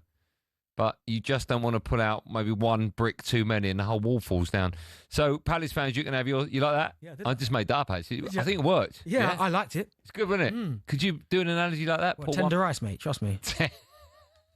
Might get that. Who's that? Tender ice. Was that people have said to me. And me as well. Tender ice. Tender ice, mate. I'm sure it's a Kenny Thomas song. So, Villa fans and Palace fans, you can phone up. You'll be next. 03717 22 3344. And when we come back, Alex Crook will be in the studio with more transfer updates.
Yeah. Bit of Kendrick Lamar. Is that a Jack Scanlon? Drive time, deadline day drive time on talkSPORT. Me, Andy Goldstein Darren Bent alongside Sir Khan. We're asking what happens to Ugo Ekitike after the arrival of Alexander Isak. Liverpool fans, maybe you've got the answer to that. 03717 22 Alex Crook is back in the studio. Crookie, of course, you two started out together in the. In fact, we've got one of the intros to one of the very first. Boot Here we go. Have a listen to this. And of course, it's the boot room, and I have a peach of a chat for you today. It's about boots. I'll tell you what. It makes you want to listen, though, doesn't it? Yeah, but for all the wrong reasons, right? About boots. Peach of a show. Boots. You've come a long way since then, haven't you? Thank you. So have you, mate. You've both done well. Yeah. Like a proud father, I look down at both of you. What? Why are you? Yeah, you didn't have to do with him. Well, I don't want to call myself the godfather of talkSPORT. I think Ready Steady Crook has launched me into a new. It has, actually. That Friday. You have got one of the best jingles. That sounds wrong. Two of the best jingles, actually. What's the other one? Speak for yourself. The cowboy one in the morning. The one that Ollie Klink made. We're not up for it. About Toy Story. Jack. Can I ask you a question? Do people still listen to The Breakfast Show? What have you got? Driving, isn't he? This is the way. I didn't even know it was still on. It's still going? It's still going. What have you got for us in the world of transfers? Well, we should update you on the Mark Guehi situation. As we mentioned when I was last in the studio, he is undergoing a medical in London ahead of a £35 million move to Liverpool. We did wonder if Igor, the Brighton defender, pulling out of a move to Palace, looks like he's off to West Ham instead, might put the buffers on that deal. The latest information we have is that it's more than likely Guehi still joins Liverpool. At the moment, there's no suggestion that move will be canned in the next hour and 40 minutes that we have left of the window, but we are going to keep a check on it. In terms of deals happening elsewhere, this is an interesting one because I remember speaking to Ilkay Gundogan at Fulham last day of last season, and there was a bit of speculation then. Just pick that name up for him. That maybe he could be off at the end of the season or this summer. He said, I've got a contract. I want to come back next season. I want to help Manchester City get back to where they belong. Obviously sees himself as a senior statesman in the dressing room. Talks between Manchester City and Galatasaray over a potential move for Gundogan. Obviously, they re-signed him from Barcelona. It didn't work out particularly well for him, either in Spain or probably when he's come back as well. Not look quite the same player, and that's fair to say. So nothing done yet, and the Turkish window is open a bit longer, so it doesn't have to be done today, but that's certainly one we're going to be tracking as well. Can I stay with City? Donnarumma, that's gone quiet. What's happening there? A little bit. This depends on Ederson. There's a €14 million fee agreed between Fenerbahce in Turkey and Manchester City. Now, again, Ederson doesn't have to make that move today because the Turkish window is still open. But I think in order for Donnarumma to come in, City do want that deal done today because they're not going to sign Donnarumma if Ederson stays. I do wonder what James Trafford is thinking. And you all have been in this position. It's even harder for a goalkeeper. But you sign for a club, you think you're going to be the main man, and then all of a sudden they bring in the goalkeeper who's just won the Champions League for Paris Saint-Germain. Yeah. Do you know, it's a tough one for him. Do you know why? Because he would have had conversations and they probably would have said, listen, you're coming in to be our number one over Ederson. Ederson leaves. So from that, I get it. But these things in football, and this is why we love football, right, is that they don't come around often. Like he couldn't have foreseen that one of the best goalkeepers on the planet was all of a sudden going to be made available. And for me, if a goalkeeper's there, even if you've just bought a number one, but you've got the resources and the money to bring in this guy, you almost have to just take it. And I feel for James Trafford because I think he's such a really good goalkeeper. He's looked a bit shaky. He has, but so have Man Made City. some good saves at Brighton yesterday. He did. Don't think you can blame him for that defeat. No, I agree with you. But I just think if but Man Donnarumma's City there- have looked shaky. That's Yeah, the difference. exactly. If he goes into that Man City team 7 years ago, Yeah. Do you want another stat for you? And this will put you on the spot. Yeah. So City have lost two of their first three, yeah? Yeah. Lost to Tottenham at home, lost to Brighton yesterday. When was the last time? The only time in Premier League history Yes. that a team have lost two of their first three games of the season and won the title. Man United. What year? Oh, I just told you. Is it the year where we lost? I think I know it, right? Is it? Was it when you beat the Wigan fixtures the same? Did we lose? Did we lose to Arsenal 1-0 on the opening day of that season? No. We didn't. Okay. So what year did that happen? Man United. First ever year of the Premier League. Lost at 92. Sheffield United when Brian Dean, of course, scored the first Premier League goal and then got battered at home by Everton 3-0. First game of the season at Old Trafford. Yeah, and then we won it. Went on to win the title. They did sign Eric Cantona, so maybe Manchester City need to pull a rabbit out of the hat in the next couple of hours. I mean, seriously, you can't write City off. but history is against them. Two defeats in 3 They games. look miles behind Liverpool. They You look do, and they do. if you're Pep Guardiola in Man City and you sit in the dressing room and you're seeing what they're just bringing in, Isak and that, you go, oh my goodness, wow. Yeah, it looks like after 2 games we're already fighting out for second spot. Yeah, which is we are insane. No, it's in the rest of the Premier League. One more. How many points are we off you? You're fighting top 10. We top 2 points 10. off you. You're fighting for top 10. 2 points. Well, again, the next game is the Manchester derby. No points. Stop talking now. But United go into that Manchester derby above City in the table. Yeah, So you think they'll win? Well, they won last year. Oh, do you want to bet? Live on air. Here we go. Don't laugh. Do you want to bet? Why has everything got to be bet? Yeah. Do you want to bet? You got a problem. Yes. Hey, do you want to bet? Quickly, yes or no? What's the bet? I'll take City, you take United. Straight up. Where's it at? What's the forfeit? Is that City? You've got to have the draw. You've got to wear a Man City shirt. No, you've got to have the draw. You've got to have the draw as well if it's at the Etihad. Yeah, agreed. I'll give you the draw. Okay. Okay. And what do you have to do? I'll wear You Man have to wear. United shirt. Well, you've done that before. What do you want me to do? Chest I was going to say shirtless. wear a Spurs shirt, Yeah. but you sold your soul. You did that when you were a player. One more to mention: Mark Guehi, Chelsea player, was on loan at Sunderland. Chelsea have called him back because of the injury to Liam Delap. Because we know Nicholas Jackson is off to Bayern Munich for a deal that could be worth £70 million if they take up the obligation. Tough situation again for Guehi. He's gone to Sunderland. Clearly thinks he's going to get more minutes there. Gets called back by Chelsea. Does mean that possibly he's got the chance to play in the Champions League. How will he be feeling? Yeah, but it's a difficult one. But even when he went to Sunderland, I did think, well, hold on a second here. There's no guarantees you start. I mean, Mayenda started off well. Isidore started off well, scoring goals as well. So, yes, he would have got opportunity and he would have had to take it. But you are gutting for him because Sunderland, he's probably going to get more opportunities now than he's going to get at Chelsea. That's just a fact. But it's one of those things, again, in football where it can be cruel. And I think for Guehi, it's what can you do?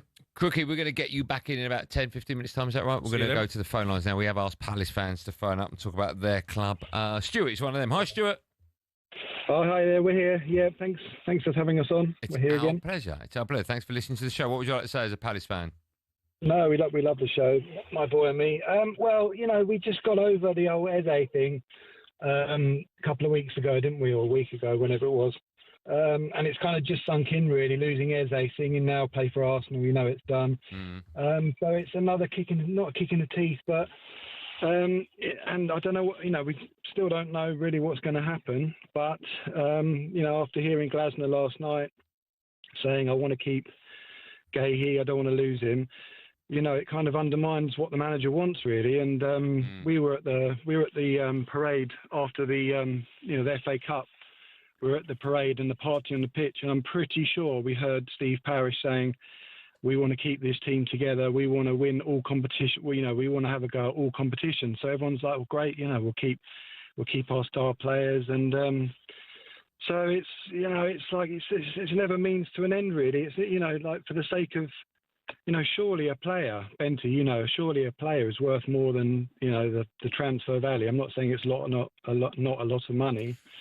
Do you know what it is? My only thing with the situation, certainly with the Guehi one, is that, I mean, you risk losing someone who's that good for free, and I think that's where football clubs have got to be a little bit sensible. Yes, of course, I can understand it. Glasner, the fan base, the owners, you'd all love to keep Mark Guehi because he's one of the very best there is. But the fact of someone being that good and then walking away for nothing, if football clubs can't do it. Isak and Vissa, two there, they've gone. Your club have done that, Arsenal. They've got a history of doing that, right? Yeah. Letting players run their contract down and going for free. Or going for very little. It's one of them where you get yourself in a situation where you go, oh no, like he's only got a year left. Yes, we'd love to keep him, but if we can't convince him, he walks away for free. But the thing is with Mark Guehi, right, it's only in the last 18 months he's become the player he is, right? 18 months ago is when Palace should have renegotiated anyway. Yeah. Like, you should never let a player get down to a year, ever. I think he's always been good, even when he spent time at Swansea. He's always been good, Mark Guehi. But it just feels like since he's got that England kind of cool... He's got to the next level, the confidence. He's gone to the next level. Yeah, but no club should allow a player's contract to get to a year. You've all said that, haven't you? It's nuts, right? And with Mark Guehi, it would have been perfect. 18 months ago, there's your new one, right? He was nowhere near the player he is now. I mean, again, he was always good, but yeah, you're right. Now all of a sudden... Should have been easy for him to sign. Yeah. Still to come, Bent is going to be discussing how impressed he was with Everton's Jack Grealish. Oh, my goodness. Oh, my, I was there. I saw it front row seats. He should be in that England team. I mean, he's always been great. First, so it's time for No Googling Part 2. Been talking about Palace since 2025, which is this year. Only one player has scored more goals in the Premier League than Jean-Philippe Mateta. Hold on. That's obvious. We could only be one of two people. It's two. We're talking about Palace. It's 2025, so this year only one player has scored more goals in the Premier League. Who is it? Right? It could be three. One to three. It's one. The answer to that and more coming up live on talkSPORT after this. Yeah, I don't care.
For every good signing a club makes, there's bound to be a few that don't work out.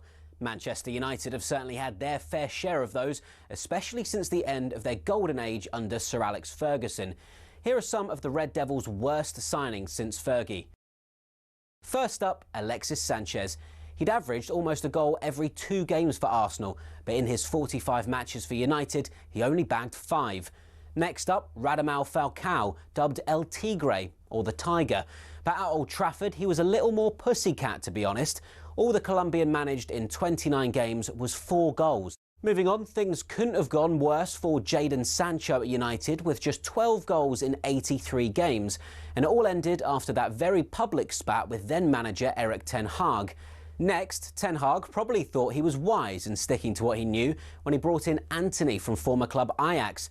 But the £86 million Brazilian has really not been able to hack it in the Prem. The curse of the famous number 7 shirt has also had its share of victims.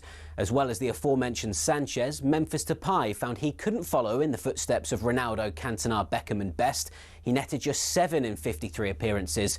And those are just a few examples. To be honest, the list could go on and on. Unfortunately, that's probably why Man United haven't won the title for over a decade, and why it might take a few more years before they're in contention again.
Is this a famous tune or is this library music? Library. Jack's back, everyone. By the way, got married a week and a half ago, 2 weeks ago. I said to him today, how was it? And he went, it was honestly the greatest day of my life. I'm still buzzing from it. that's nice, isn't it? Cute. I said, how did your... No, I'll tell you what he did do. He went to... What football stadium did you go to, Jack? You got tickets for a football match. What game is it? Quickly. Oh, yeah.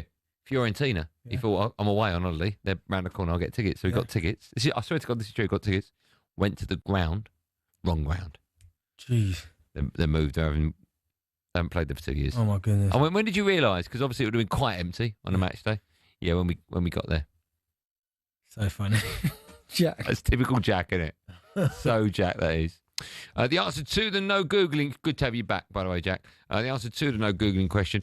Since, this year, only one player has scored more goals in the Prem than Mateta. Who was it? Salah? How many? Mateta's got 11. 17. 13.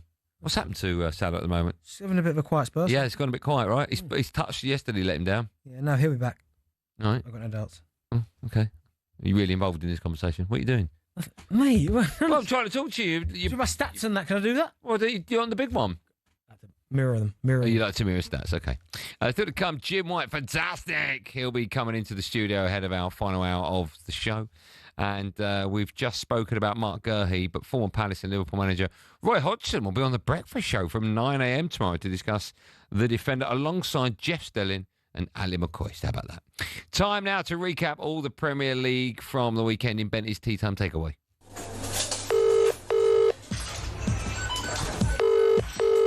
How you doing? It's Darren Bent. Takeaway. Can I take your order, please?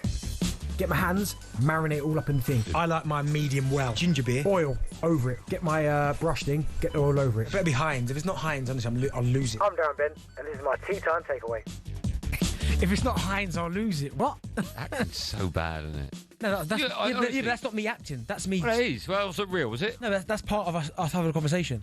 So, like... No, but the old... Oh, Darren Bent, leave your number after... That's acting. No, because that's my takeaway. I've got... you actually got a takeaway. Yeah. Oh, fine, okay. Yes, this is our feature, Darren Bent's Tea Time Takeaway, where every Monday, Premier League 100 Club member Darren Bent will be giving us his 5 key takeaways from the weekend's Premier League action. So, Bent, it says here, what have you been serving up for us this week? So I was at Wolves versus Everton, 3-2 to Everton. Great game by Jack Grealish. Oh my goodness gracious me, this character. Where was he playing? Out wide? Out wide on the left, and he was absolutely phenomenal in the game against Wolves, and he was that good that kind of Dewsbury Hall went under the radar, and Iliman and Jai, because they were both brilliant. But every time he got the ball, he made things happen. A couple of assists as well, tracking back, doing the defensive side of the work, but giving him the ball. You know that Jack used to just hold on to it and commit defenders, drawing fouls. He's taking the ball in areas, and it's funny because when you're watching David Moyes on the side and you're watching the way that they play, there's certain people in the Everton team that are taking the ball in quite risky areas, right? And then they might get fouled or they give it away and he's losing his head.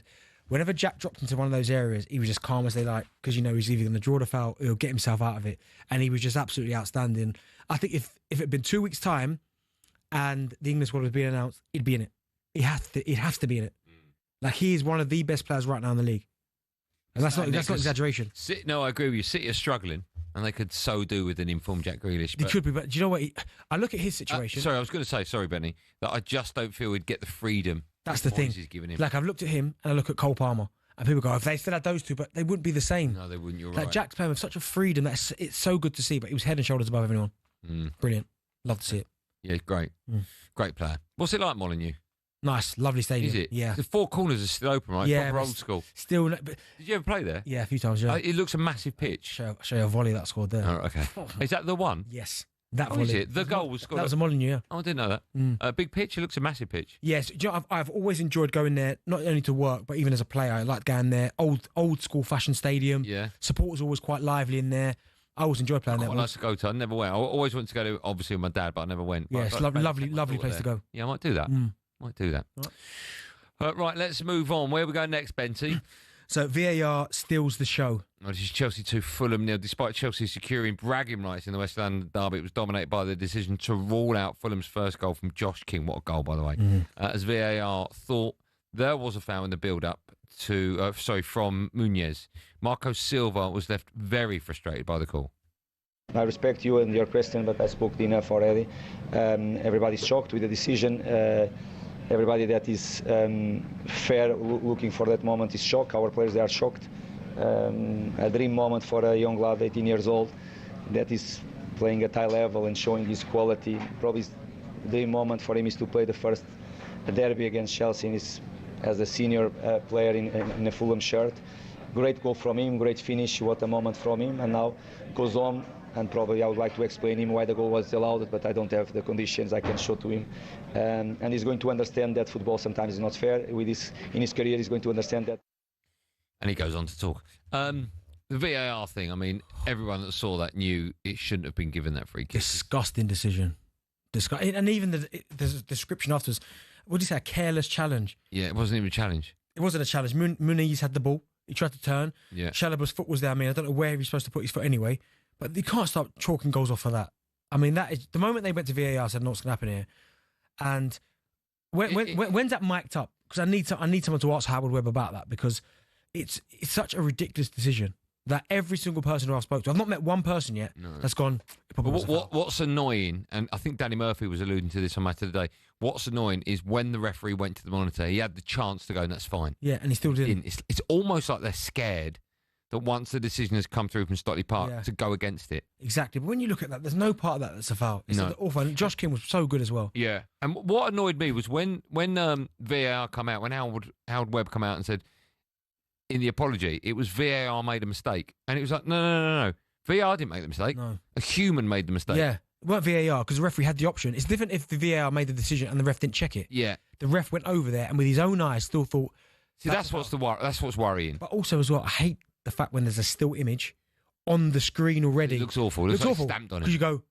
So straight away, they're in their mind, it's already preempted, because they go, well, it must be a foul, because look at that. That's still image. Yeah. But no, awful decision for VAR. One of the worst ever. It's so... Because it can easily be avoided. No. When you watch Championship football, right, EFL football, one of the beauties of it, and I watched a lot this weekend, right, is the fact someone scores a goal, one little check of the linesman, and they all run away celebrating, the fans are going crazy, the players are going crazy. You can't do that anymore in the Premier League, because you have to wait and wait and wait for them to check everything. Yeah. It is nuts, isn't it? Nuts. How long did that one take to check? Was that the 7-minute one? It was a while. Yeah, it's ridiculous. Where are we going next? We're going to Bournemouth, right? We are going to Bournemouth indeed. Just how good are they? That's the headline. Yes, how good are they? they? You've got to do the next bit. Now, after Bournemouth's brilliant performance and win at the weekend at Spurs, ending the home side's 100% record at the start of the season, the boss and Andy Goldstein spoke to talkSPORT's Alex Crook about the start to the season. Yes, I am happy with the performances. 6 points obviously is good, but especially with the performances. Now at the beginning of the season, you have to create the team, and we've looked solid, especially defensively. Probably we haven't scored the goals that we should have, and this is something that always, when you are not clinical, when you don't take your chances in the box, normally punishes you. My pal Spurs fan went to that game. I was with him yesterday, and he was really impressed with Bournemouth and said, and I quote, "Wouldn't surprise me if they got top 8 or even top 6." And I was like, calm down. It was like they were so well set up. They knew exactly what they were doing. Yeah. And he said, as bad as Spurs were, Bournemouth were fantastic. Yeah, Andoni Iraola, absolutely incredible. Incredible what he's doing at that football club. I mean, other than possession, I mean, they pretty much smashed all the stats against Spurs. I mean, expected goals, 1.5, total shots, 20 to Spurs' 5, shots on target, 6 to 1. 29 touches in the Spurs box. That's the stat that I always like looking at, is how many touches are you getting in the opposition's box, and they got 29, which is, do you know what I mean? So if anything, you look at the 1-0 and you go, it could have been more. Could have been more. Vicario was amazing. Exactly, but you look at some of the players in their team, and there's a few players I think that a little bit like the Palace situation, because I know they've lost a couple of Bournemouth, but then Semenyo, I mean, they lost 3 at their 4 back line. They all went to big moves. Yeah, Semenyo, he's unstoppable. Yeah, he is. When he's got the ball at his feet, you cannot tackle him. He's too quick and he's too powerful. I'm amazed no big heads coming from him. Nope, he's on the big contract. Evan Nilsson. No, I'm a big fan of his. Big fan of his as well. So he deserves a lot of credit, Areola. A lot of credit. And I enjoy watching this Bournemouth side. They play with no fear. You know that fear where they're going against top sides? I don't care. Like, this is what we're going to do. Yeah, we see more and more of that, though, now, like Brighton and Man City. This is how we play, and we're not going to kind of deviate away. Yes, of course, some games we're going to have to maybe shore it up a little bit. But on the whole, this is how we're going to play, and I love watching them play. Yeah. If you're a Spurs fan, would you be not worried? No, it's too early. Come on. I know, but they're the games, right? If you're gonna you win 2 games out of 2, then you got Bournemouth at home. You're thinking, here we go. But that's the Premier League for you. You could play a game against pretty much anyone, and you don't know what you're going to get. Look at West Ham Forest. Well, that's coming up. Insane. Forest at home. I don't think that one is. Oh yeah, that is coming up. Yeah. Well, let's quickly move on then. Brighton beat Man City. I alluded to that just a moment ago. 2-1. We haven't got time for the audio stuff, but I mean that's a big surprise. No disrespect to Brighton, but. Man City, what's happened to them? 2 defeats in 3. Yeah, what's going on with that side? I don't quite know, but when they went 1 up, because the balance of the team I thought was there. Yeah. But again, they're too wide open. I thought Rodri moved the ball really well. Still going to take him a while to get up to speed, but a little bit, yeah. But they still give him the ball every opportunity, and rightly so, because he's still probably their most important player. But again, I thought it was teething problems, and it still is trying to find that right balance. But you still can't write them off Manchester City. But fair play to Brighton, played really well, rode the luck at times, got the result. Yeah, okay. You want to talk about Forest losing 3-0 home to West Ham? West Ham. Gee, where'd that come from? Where did that come from? Do you know what it is? By the way, Jared Bowen's goal, I thought he took that so well. Oh my goodness, even Paquetá, he's the one. Yeah. And I get it. With what's been going on with him last 18 months, I fully understand why his performances might have been, if you've got all that going on in your mind, like what could happen, now he's cleared. His performances this season. Yeah, he has. And even the celebration I loved, with the phone, get out of here, I'm staying at West Ham. Yeah. Like, if Bowen and Paquetá are at it like that, and even Fernandes, by the way, who they bought from Southampton, he was good. A little bit of energy, a little bit of pace. If they could play like that, they'll get results. I've got no doubts about that, but really good performance, and Potter needed that, by the way. Yeah, did. Okay, that was Bentley's tea time takeaway. Still to come on Drive Time, we'll have some fun with the best bits of talkSPORT and the best of talkSPORT. Come on, he copies me. I mean, look at the moose. He copies me as well. I think they'll copy you. Alex Crook will be bringing us the very latest from the transfer window. Loser. I was only saying. And we'll be asking who has won the summer window. Get in there! What a day! What a day! All that and so much more coming up in the last 45 minutes of Drive Time on talkSPORT. Me, Andy Goldstein Darren Bent. When we come back, the best bits of talkSPORT in the history of Everness.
Listening to Deadline Day Drive on talkSPORT. Me, Andy Goldstein Darren Bent. Do you know who this is?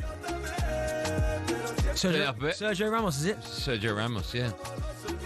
You like it? Yeah, I like it, I do. Awful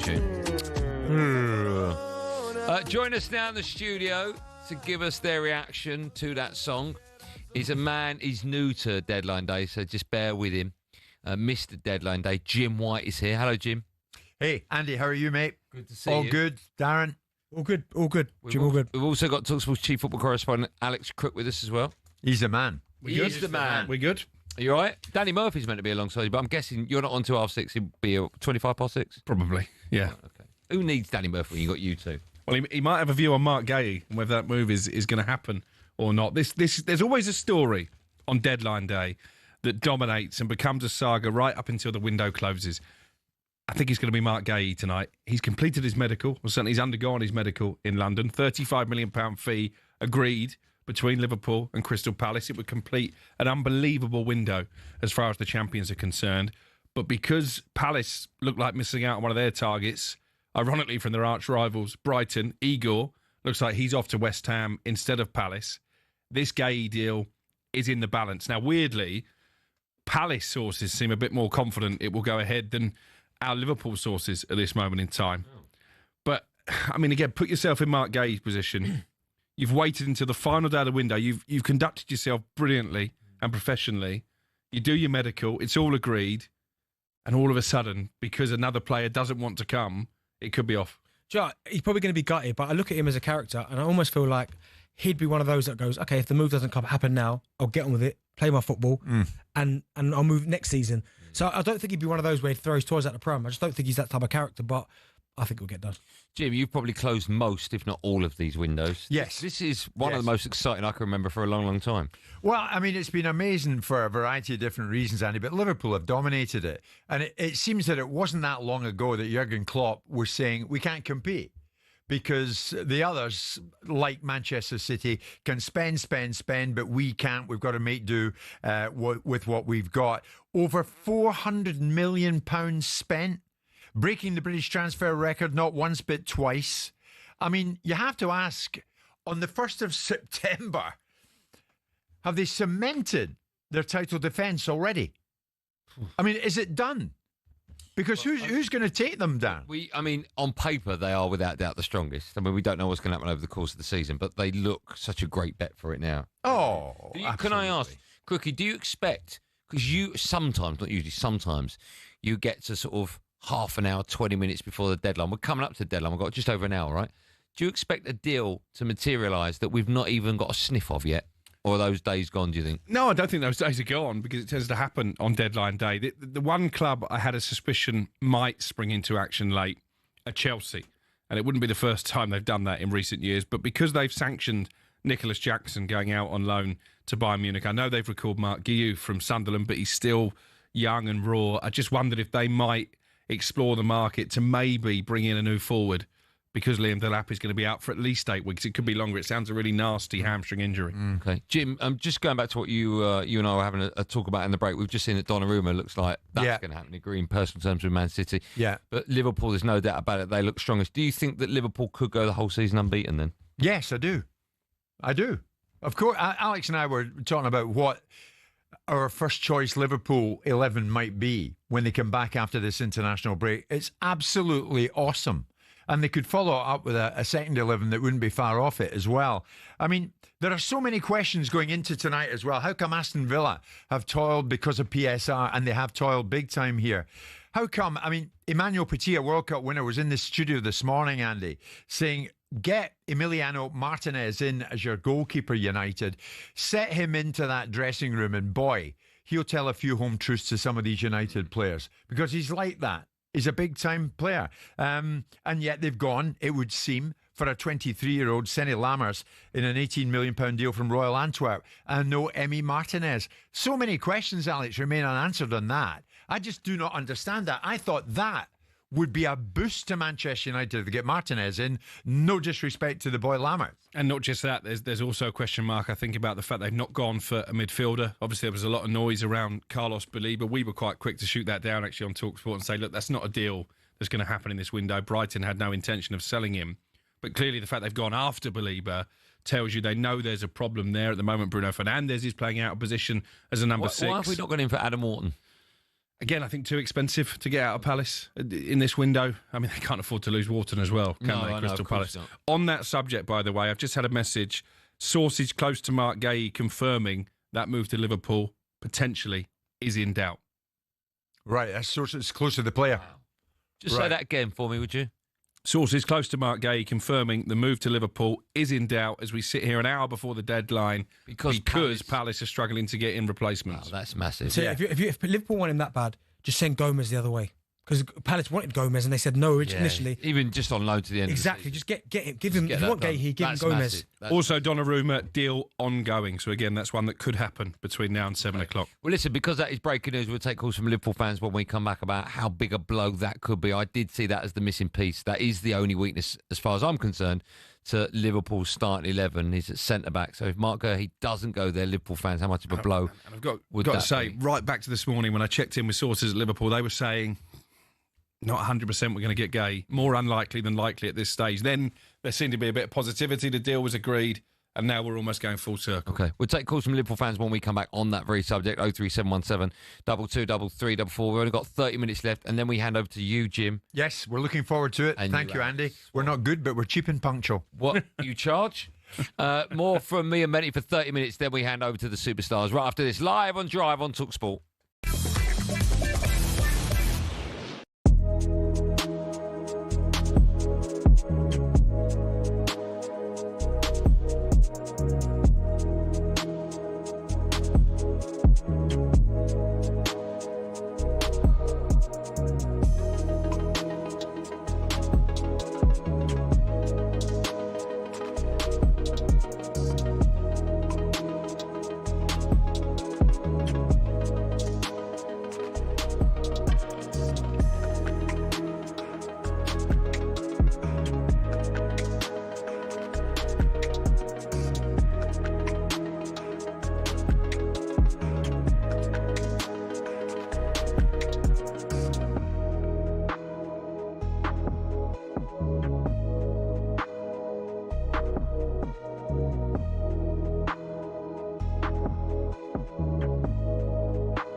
Some of the Red Devils' worst signings since Fergie. First up, Alexis Sanchez. Sanchez joined United from Arsenal back in 2018 and became the highest paid player in the Prem. He'd averaged almost 1 goal every 2 games for the Gunners, but in his 45 games for Man United, he only managed 5 goals. Not what you want from a star striker. Next up, Radamel Falcao. He earned himself the nickname the Tiger for his sheer efficiency and the way he used to pounce upon the mistakes of defenders. But at Man United, he was way more pussycat than tiger, to be honest. All he managed in 29 Man United games was 4 goals. Moving on, things couldn't have gone much worse for Jadon Sancho at Man United. Yeah, it would have been hard to outdo his Borussia Dortmund form, but 12 goals in 83 games is not great. Things got worse after a public fallout with manager Erik ten Hag. Sancho said he was being made a scapegoat. Ten Hag said there'd been a discipline issue. It all ended up with Sancho going back to Germany. Next, Erik ten Hag probably thought he was being smart in sticking to what he knew when he signed Antony from his former club Ajax. But the £86 million Brazilian hasn't really been able to hack it in the Prem. Chances are Antony's Man United days are numbered. Next, the curse of the Man United number 7 shirt. Not an easy act following Ronaldo, Cantona, Beckham and George Best, but Memphis Depay was another striker who was apparently allergic to scoring for United. He scored just 7 in 53 appearances, a huge letdown since he'd helped PSV win the Dutch league just a season before joining. Last one, Angel Di Maria was set to be United's landmark signing when he joined in 2014, but 1 season later he was already on his way out. 4 goals in 32 games was just not good enough, given he'd broken the British record transfer fee when he signed. And those are just a few examples. To be honest, the list could go on and on. Unfortunately, that's probably why Man United haven't won the Prem for a while, and why it might take a few more years before they're in contention again.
Welcome back to the last 30 minutes of Deadline Day Drive Time on talkSPORT. It's me, Andy Goldstein. Darren Bent's here. Thinking about crookie in your bath.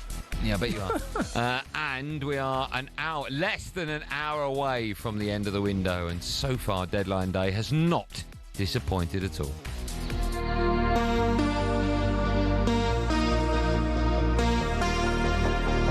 Ball given away to Isak. There's his goal. Alexander Isak. Newcastle United reached total agreement with Liverpool to sell Alexander Isak. The deal for the 25-year-old striker is worth $130 million. I mean, one stinker goes out, one stinker comes in. Well done, Newcastle. You've got one coming in doing the same thing to Brentford that you were complaining about. And another attacker, along with Nick Voltemada, is about to come in. Johan Wissa from Brentford will join. He's in Newcastle. The young goalkeeper from Royal Antwerp, we're hearing, is travelling to Manchester, and it would appear that this is on €21 million, no sell on 5-year contract. And tucked in on the rebound by Kolo Muani. Some breaking news reached us here at talkSPORT. Randall Kolo Muani, the PSG forward, is set for a loan move to Tottenham Hotspur. Some breaking news. It's our understanding that Liverpool and Crystal Palace have agreed a fee for Mark Guehi. Good drop to Guehi. Guehi with a curler. What a moment! And the story of the day does involve Liverpool and their hunt for both Alexander Isak and Crystal Palace captain Mark Guehi. talkSPORT's chief football correspondent Alex Crook has just told us that the deal for Guehi is in doubt after Palace have failed to find a replacement. Join us now for more on that. It's always nice to see him. He's former Liverpool midfielder, the superstar that is the magnet, the Smurf, Danny Murphy. Good evening, boy. Daniel, how are you? Mad day, eh? Mad day. Good day, though, right? Well, a lot of transfer windows have been a bit anticlimactic, haven't they, in the past? You're kind of waiting for something to happen, but like this today, just flicking off and on. It's like, oh, what's happening now? Yeah. So good. Seems good. Well, let's hope for Liverpool fans the Guehi deal gets done.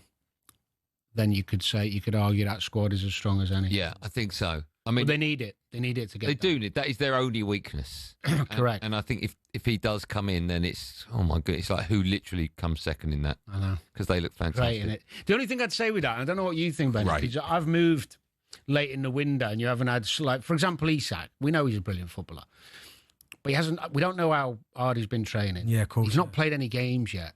So even if you're a really good player and you've got a good mentality, he's going to be a month. Yeah. Maybe a bit longer to find his straps. Can I ask you that? When he's fit, let's say a month's time, and everyone's fit at Liverpool, he obviously plays down the middle. Yeah. Who do you put out on the left? Ekitike? Possibly. Yeah, he can play. I mean, it's a nice problem to have, but you understand why I'm asking. I do like Gakpo from that left. Yeah, me too. Yeah, but I mean, last year Gakpo and Diaz shared that. If you're playing 60, 65 games in a season, no one's going to play them all. True. And even at the back, if you think about the amount of League Cup games, FA Cup games, lesser Champions League games, giving Virgil a rest, Kanate, Guehi, Mixer, you just need extra. And now, if you watch every Premier League game, when you think of Liverpool's conundrum in the final third, who's he going to play? 60, 70 minutes, every team's got these quality players to come on and try and change the game. Yeah. Now, even Arsenal's got, when everyone's fit, they're like, who's going to be there for? Well, even yesterday when he brought an Odegaard, Eze, you're thinking, wow. Do you think, with Kanate injured, do you think that Mark Guehi's probably more important to Liverpool than maybe Isak? Yeah, I do. Yeah, me too. I really do. Although, I mean, people don't remember, a few seasons ago when Gomez had his best ever season playing centre-back with Virgil, there was talk of that partnership growing into something special. And I actually thought Gomez, when he came on, he made a couple of brilliant blocks and headers. And so, I mean, he's a talented boy, so it's not the end of the world. But Guehi's a step above. I was going to say, how high did you rate him, Murph? He's good. He's good, isn't he? Do you know what foot he is, by the way? No. It's unbelievable. Sure, he's like Ledley. And yeah. Ledley was the same, because Ledley used to play left-footed. I'd say, you lefty. He's like, no, I'm right-footed. But he just could never tell. I think Guehi's right-footed, but his left foot is so good. His goal yesterday was a right foot, right? Yeah, but when you watch him receive the ball, I mean, he plays left centre-half a lot in that three for Palace, which is, he's going to have to adapt, because Fergie ain't going to move out from the left. No. But if he plays, when he plays there and he gets the ball and he takes it on his left and he just wraps balls in, I'm also, is he left foot? And then all of a sudden he's on his right just going, boom. Just while I've got it, I know you're going to be with Crookie and Jim White from 6:30, but I'm just curious, the Man United saga goes on with their goalkeeper. Are you surprised at the angle they've decided to go down? I'm not surprised they brought someone in. From an outside perspective, I would imagine they were in for Donnarumma. Who, United? Of course. And then they've just not been able to get him ahead of City. So they've had to go. Why do you say that? I mean, I've not heard that anywhere. Why do you say that? Well, simply if you're given two options and the money's equal. Yeah, but they were after like Emi Martinez, right? Possibly after Donnarumma said no. Okay. I've not heard this at all. Well, it just makes sense to me that if you're Man United and you desperately need a keeper and you can get one for 30 or 4 million. He's one of the best in the world. He's one of the best in the world. Yeah, no, I agree with you. But like, and what, 15, 10 years younger than Martinez? Yeah. 12, maybe more? Yeah. So they would have been in and they'd have got to know. They'd have got to know. And then they had to go next step. All right. But I mean, it sounds like you've just made that up, Dan.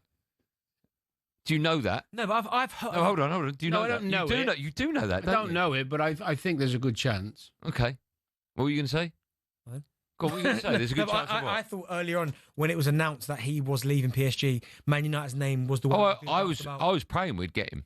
But then I just feel a little bit sorry for Trafford. We were alluding to this earlier on. I hear World you. Cup coming up, right? I hear you, but again, I think he's done it before, Pep. I mean, he had a season with Edison and Ortega where he swapped them around a lot. So he's going to get plenty of games. But I do know what you mean. Although these days, I don't feel as sorry for players when they're sitting on the bench because they get, just go on your online banking app, have a little look, and just put yourself back in perspective and put a smile on your face. Yeah, you can't feel sorry for these people. Not really. They're collecting $300,000 a week, aren't they? Well, it's probably 150 or something. Oh, okay. You know what I'm saying. It's a bit different, but it's still ridiculous, isn't it? Yeah. So you're getting compensated for having to take stuff like that on the chin. And if the manager says to you, look, you're not playing, he's in, and you got to fight, what can you say? Yeah. You just got to get on. All the top clubs now, there's probably 2 or 3 players, maybe 4 in every team where you say they're going to start every game. So Arsenal, if Saliba and Gabriel and the keeper were fit, there's 3.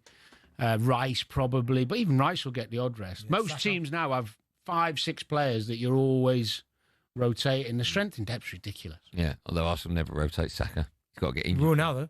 Well, you got no choice. What did you think about it? Just out of curiosity, I haven't heard you talk about it. What about the game yesterday? The way the game started, right? I thought 30 minutes in, the way Arsenal were kind of controlling it. Look at him, he's horrible. Look at him. I almost thought to myself, do you know what? The way that this team's kind of controlling at Anfield, the crowd was a bit edgy. I thought this team could win the Premier League. No, I was actually on a serious note. Not Liverpool were better second half, and there's loads of improvement for both teams. I've heard a lot today about negativity around Arsenal should have gone for it more and should have done this and should have done that. They're a hell of a good side. They're going to be up there. I mean, at 70 minutes, it was 0-0. He put Odegaard and Eze on to try and go for it. Yeah. It just didn't quite happen because of a wonder goal, and Liverpool... But I do get the feeling he's more scared of losing than trying to go for that win. He was desperate to come away with a point. But there's only so much you can give the player. You know, like when people say give the players freedom. They are on the leash, the Arsenal players. I don't know. I think some of them play more cautiously when it's the games rather than have... And that's the players' mentality. Yeah. I don't know. I think the criticism for Arsenal's a bit over the top today. All right. Smith, we better let you go because you're back on air in 18 minutes. And I need a wee. Okay. Too much information. I mean, how long does it take to empty a bag? Yeah, that's true. Okay. Good point. The carer's waiting. You see Saboz's free kick, right? Yeah. I've been on the pitch betting that. Pardon? I've been on the pitch where someone's taking one that's betting that. Not me. Is it going to be Murphy? Which one? Sunderland, remember that? Which one? How many were there? What a few. That Sunderland one was beautiful. It was better than that. No, but it was beautiful. It was whippage, yeah. Do you know the second it leaves your foot, it's going in? Yeah. Do you? Pretty much. It's gone like... Unless the only time I've done it once or twice where I'm off to celebrate and it hits the bar or the post. It's like, oh my... All right, okay. Yeah. But yeah, you know. Is it like I can relate to this, but you won't, Benny. Is it like a nice 7-iron, it lands on the grid? Is it like that within an inch of the pin? It's more like it's 7-iron you expect to hit them occasionally. Okay, yeah. It's more like you hit a 4 or 5 iron. Or a low screamer. And it's just like... A bullet. It ends up 6 foot. Okay, and you're just like, what? I know what you mean. What have I just done? Yeah, I've seen them. How is the goal for curiosity? Yeah, thanks for coming in. Let's take some calls. Let's speak to Danny, a Liverpool fan. Hi, Danny. Evening, gents. You okay? We're good, man. How are you?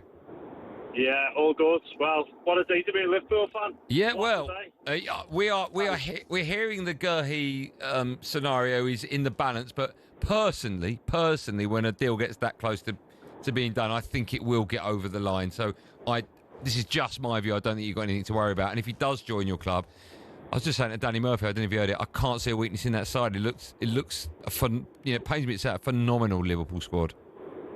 Yeah, it does pain you to say it, doesn't it? No, I think the thing that is frustrating from a Liverpool fan is we let Quanta go at the start, before the season. Yeah. And I know we signed the new kid who's come in, but he's pretty young. You could see from day one of the season, Canate is a shell of the player he was last year. Yeah. Don't get why it's so late to go in when we always knew Palace were going to cash in on Guehi. They were never going to let him go for a free, and it's like we potentially left it too late for them to find a replacement. I think the obvious choices give them not against Joe Gomez, but he's not going to be a starter for Liverpool. He's a bit injury prone. Can we not leverage him to get this deal done? Because that's the thing, Danny. That's the thing I think is going to happen. If Liverpool, I know Liverpool didn't want to let him go, but I think if you've got real aspirations of getting Guehi, and the only way Palace are willing to let him go is if they get a replacement. The player don't want to go. No, I think Gomez. If Liverpool say to him, listen, you're not going to play for us. You? Well, I'm not going to play minutes. You go from Liverpool to Palace to play? Yes. I don't know if you are, mate. I dropped down a division to play, so I'd go to Palace. Did you? Yeah. Where was that? Villa to Derby, and Brighton to play. Yeah. Villa to Derby. Yeah. To play. And Villa were Premier League, and Derby were Championship. To play game minutes. They must have paid you out. I think Gomez would if Liverpool say to him, listen, you're not going to get many minutes. But if you go to Palace, he plays every week. Why would you not? Okay.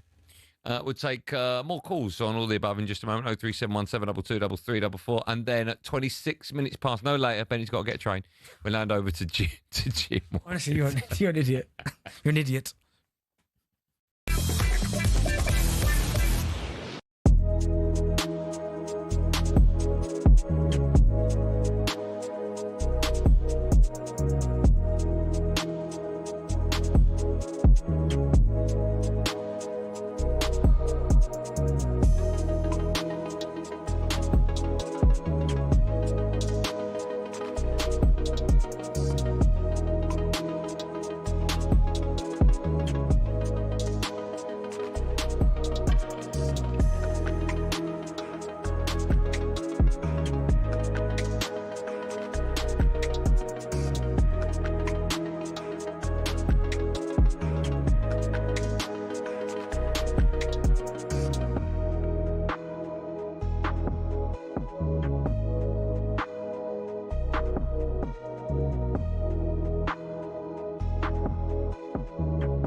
It's a deadline day drive on talkSPORT. Me, Andy Goldstein Darren Bent is here still to come. Jim White, Danny Murphy and Alex Crook. They'll take you through the rest of the window and recap some of the summer's biggest deals. And of course, that window shuts in 40 minutes' time. Stick around there.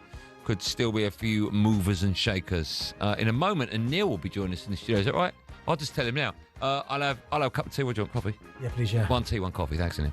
But first, it's time for this. Paddy's Performers on talkSPORT with Paddy Power. Reviewing the top ballers, performers and goal scorers from the latest footballing action. 18 plus, begambleaware.org.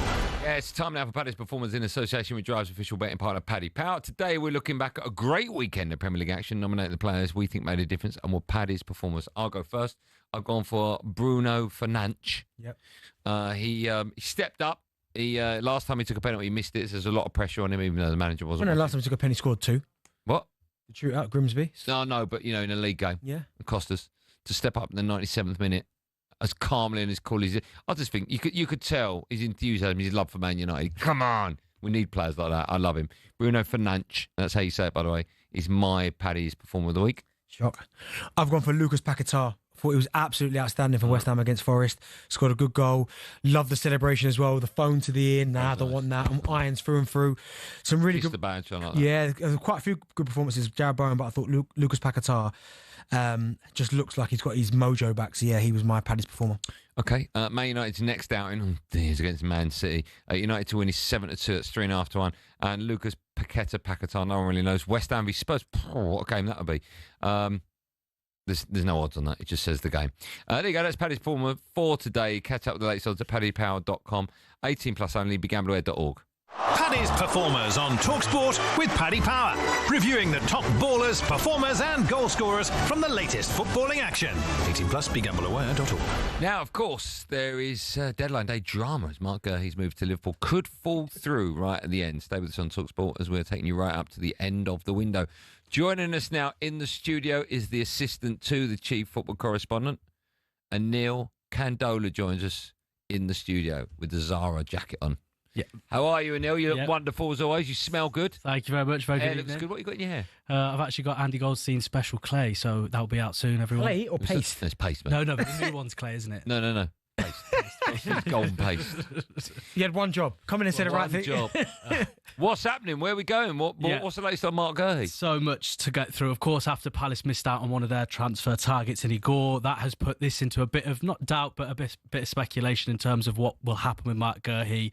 There's some reports suggesting that Glasner isn't very happy at all, and understandably so. Look, he's about to lose one of the best English defenders out there, and to find an adequate replacement in such short time, I can understand his frustration. Do you think will happen? Do you know what? I've spent all day thinking that this one's definitely going to happen, but now there's just something about this that I don't think it will. With such little time left in the window, I just can imagine this one to collapse, and we're going to have a real big story on our hands. I keep thinking the window's shut at 11, so you've got loads of time. You've got 37 minutes for this deal. Listen, simple thing. Liverpool. We want Guehi. Okay, Gomez. Yeah, done. That's ultimately the decision. Yeah, Gomez. No, I don't want to go. I'll see into that. No, he'll go. I don't know if he will. You're not going to play any minutes. I'll sit on the bench. Back in London. That's it. I'm not here. What else have you got? Donnarumma looks like it's going to happen. Yeah. Of course, obviously after Ederson has left to join the Turkish club Fenerbahce, this one does open the door certainly for Donnarumma to come in. Of course, his PSG career is now over after winning the Champions League, which is a big surprise. He does seem set for Manchester City, but we are still waiting for some official confirmation on there. And I think that's the massive case for so many big names across Europe. You know, of course, Rasmus Højlund, torrid time at Manchester United. Of course, we are led to believe that he has got a loan move to Napoli with an obligation to buy 40 million, but still not quite confirmed yet. So there's so many deals out there that seemed nailed on a matter of hours ago, but as we approach that deadline, dearie me, I think there could be one or two players that will end up disappointed tonight. Are you going to use the expression dearie me a lot? Well, how many times have I said that? No, now? I'm just saying it's quite old school. Like, dearie me. Dearie me, yeah. Any others you want to give a little mention to? Yeah. I think Harvey Elliott, of course, very heavily linked with a move to Aston Villa, alone with a £35 million obligation to buy. Still again, waiting for that confirmation. Like I said, you know, normally teams, players, they're all very used to this later deadline, but with a shorter one, I think it's certainly moved a lot of people in terms of operating quicker than they're used to. So, yeah, a massive half an hour to go or so until, of course, Jim White and Alex Crook take over from you. Are you on their show as well? No. I'm not. Because I think ultimately I said I wanted to end it on a high today. What's been the biggest surprise of the day? Well, look, there's been so many shocks, surprises, but sources are actually telling me that a certain Darren Bent is being axed from the Darts Premier League after being smashed by Andy the Gale Force Goldstein earlier today on the dartboard. It was 3-1, actually, yeah. I mean, one of us has been Premier League champion. Good work. Let it go, Good work, mate. Anil. Thank you for that. You can come back and fight another day. Brilliant. Thank you Good so work much. as always. Nice jacket. Next up, Jim White takes over for a deadline day special. He'll be joined by talkSPORT's chief football correspondent Alex Crook and former Liverpool midfielder Danny Murphy as they take you right up to the end of the window. This has been Deadline Day Drive Time Show on talkSPORT. Me and Benty. We're back tomorrow at 4 o'clock. Hollywood superstar Orlando Bloom will be on the show. How about that? Lovely. Well, I mean, we've recorded it, but we'll play it out. I'm sure if you follow me on Insta, you'll know that. Anyway, stay with talkSPORT. 34 minutes remain to that window slam shut. I have a feeling something big is going to happen.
Well, it's been one of the most exhilarating transfer windows in years, but it's been filled with petulance,